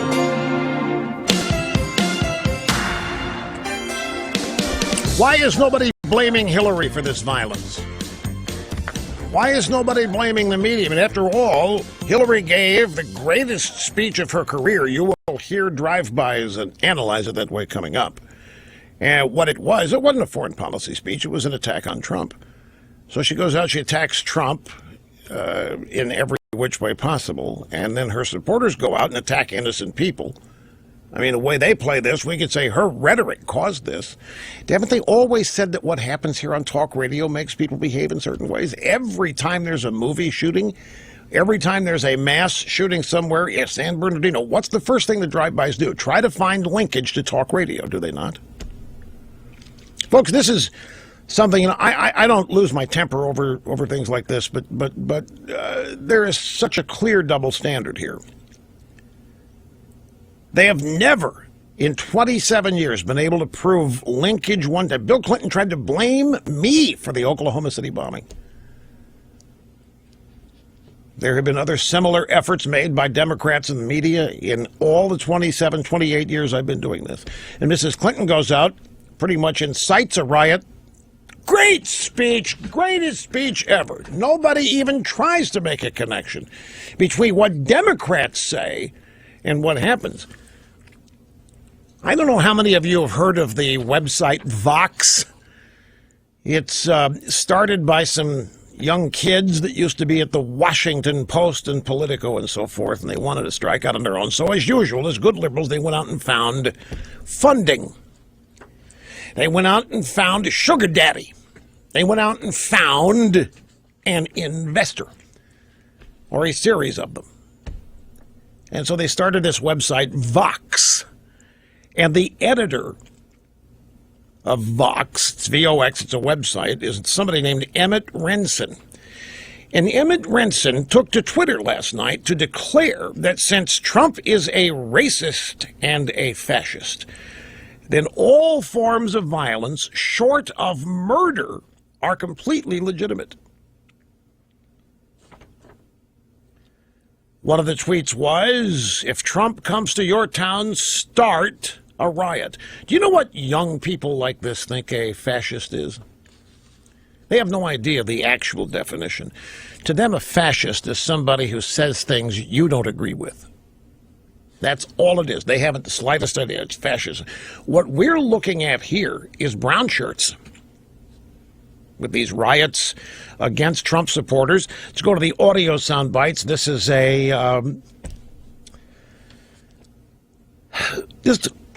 little audio sample of the riot, some of the things that we were able to actually hear in all the noise.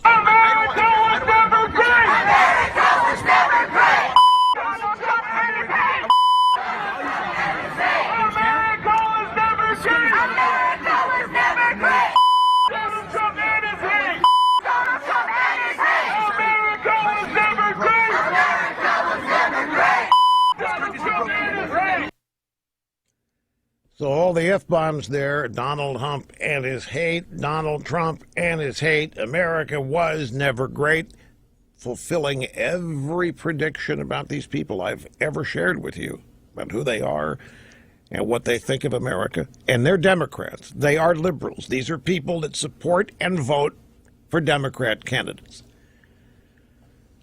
Tom Yamas is an ABC reporter. This is the guy that Trump called a sleaze in his press conference earlier this week. He was on Good Morning America today. This is a portion of his report about what he saw outside the Trump rally in San Jose. This was one of the most violent scenes I have ever witnessed at a Trump rally. At times, it seemed like the police had no control of the situation. People were getting beat up right in front of them. And these were not clashes. These were pure attacks. Trump supporters, men, women, even the elderly, left this building last night and walked right into danger.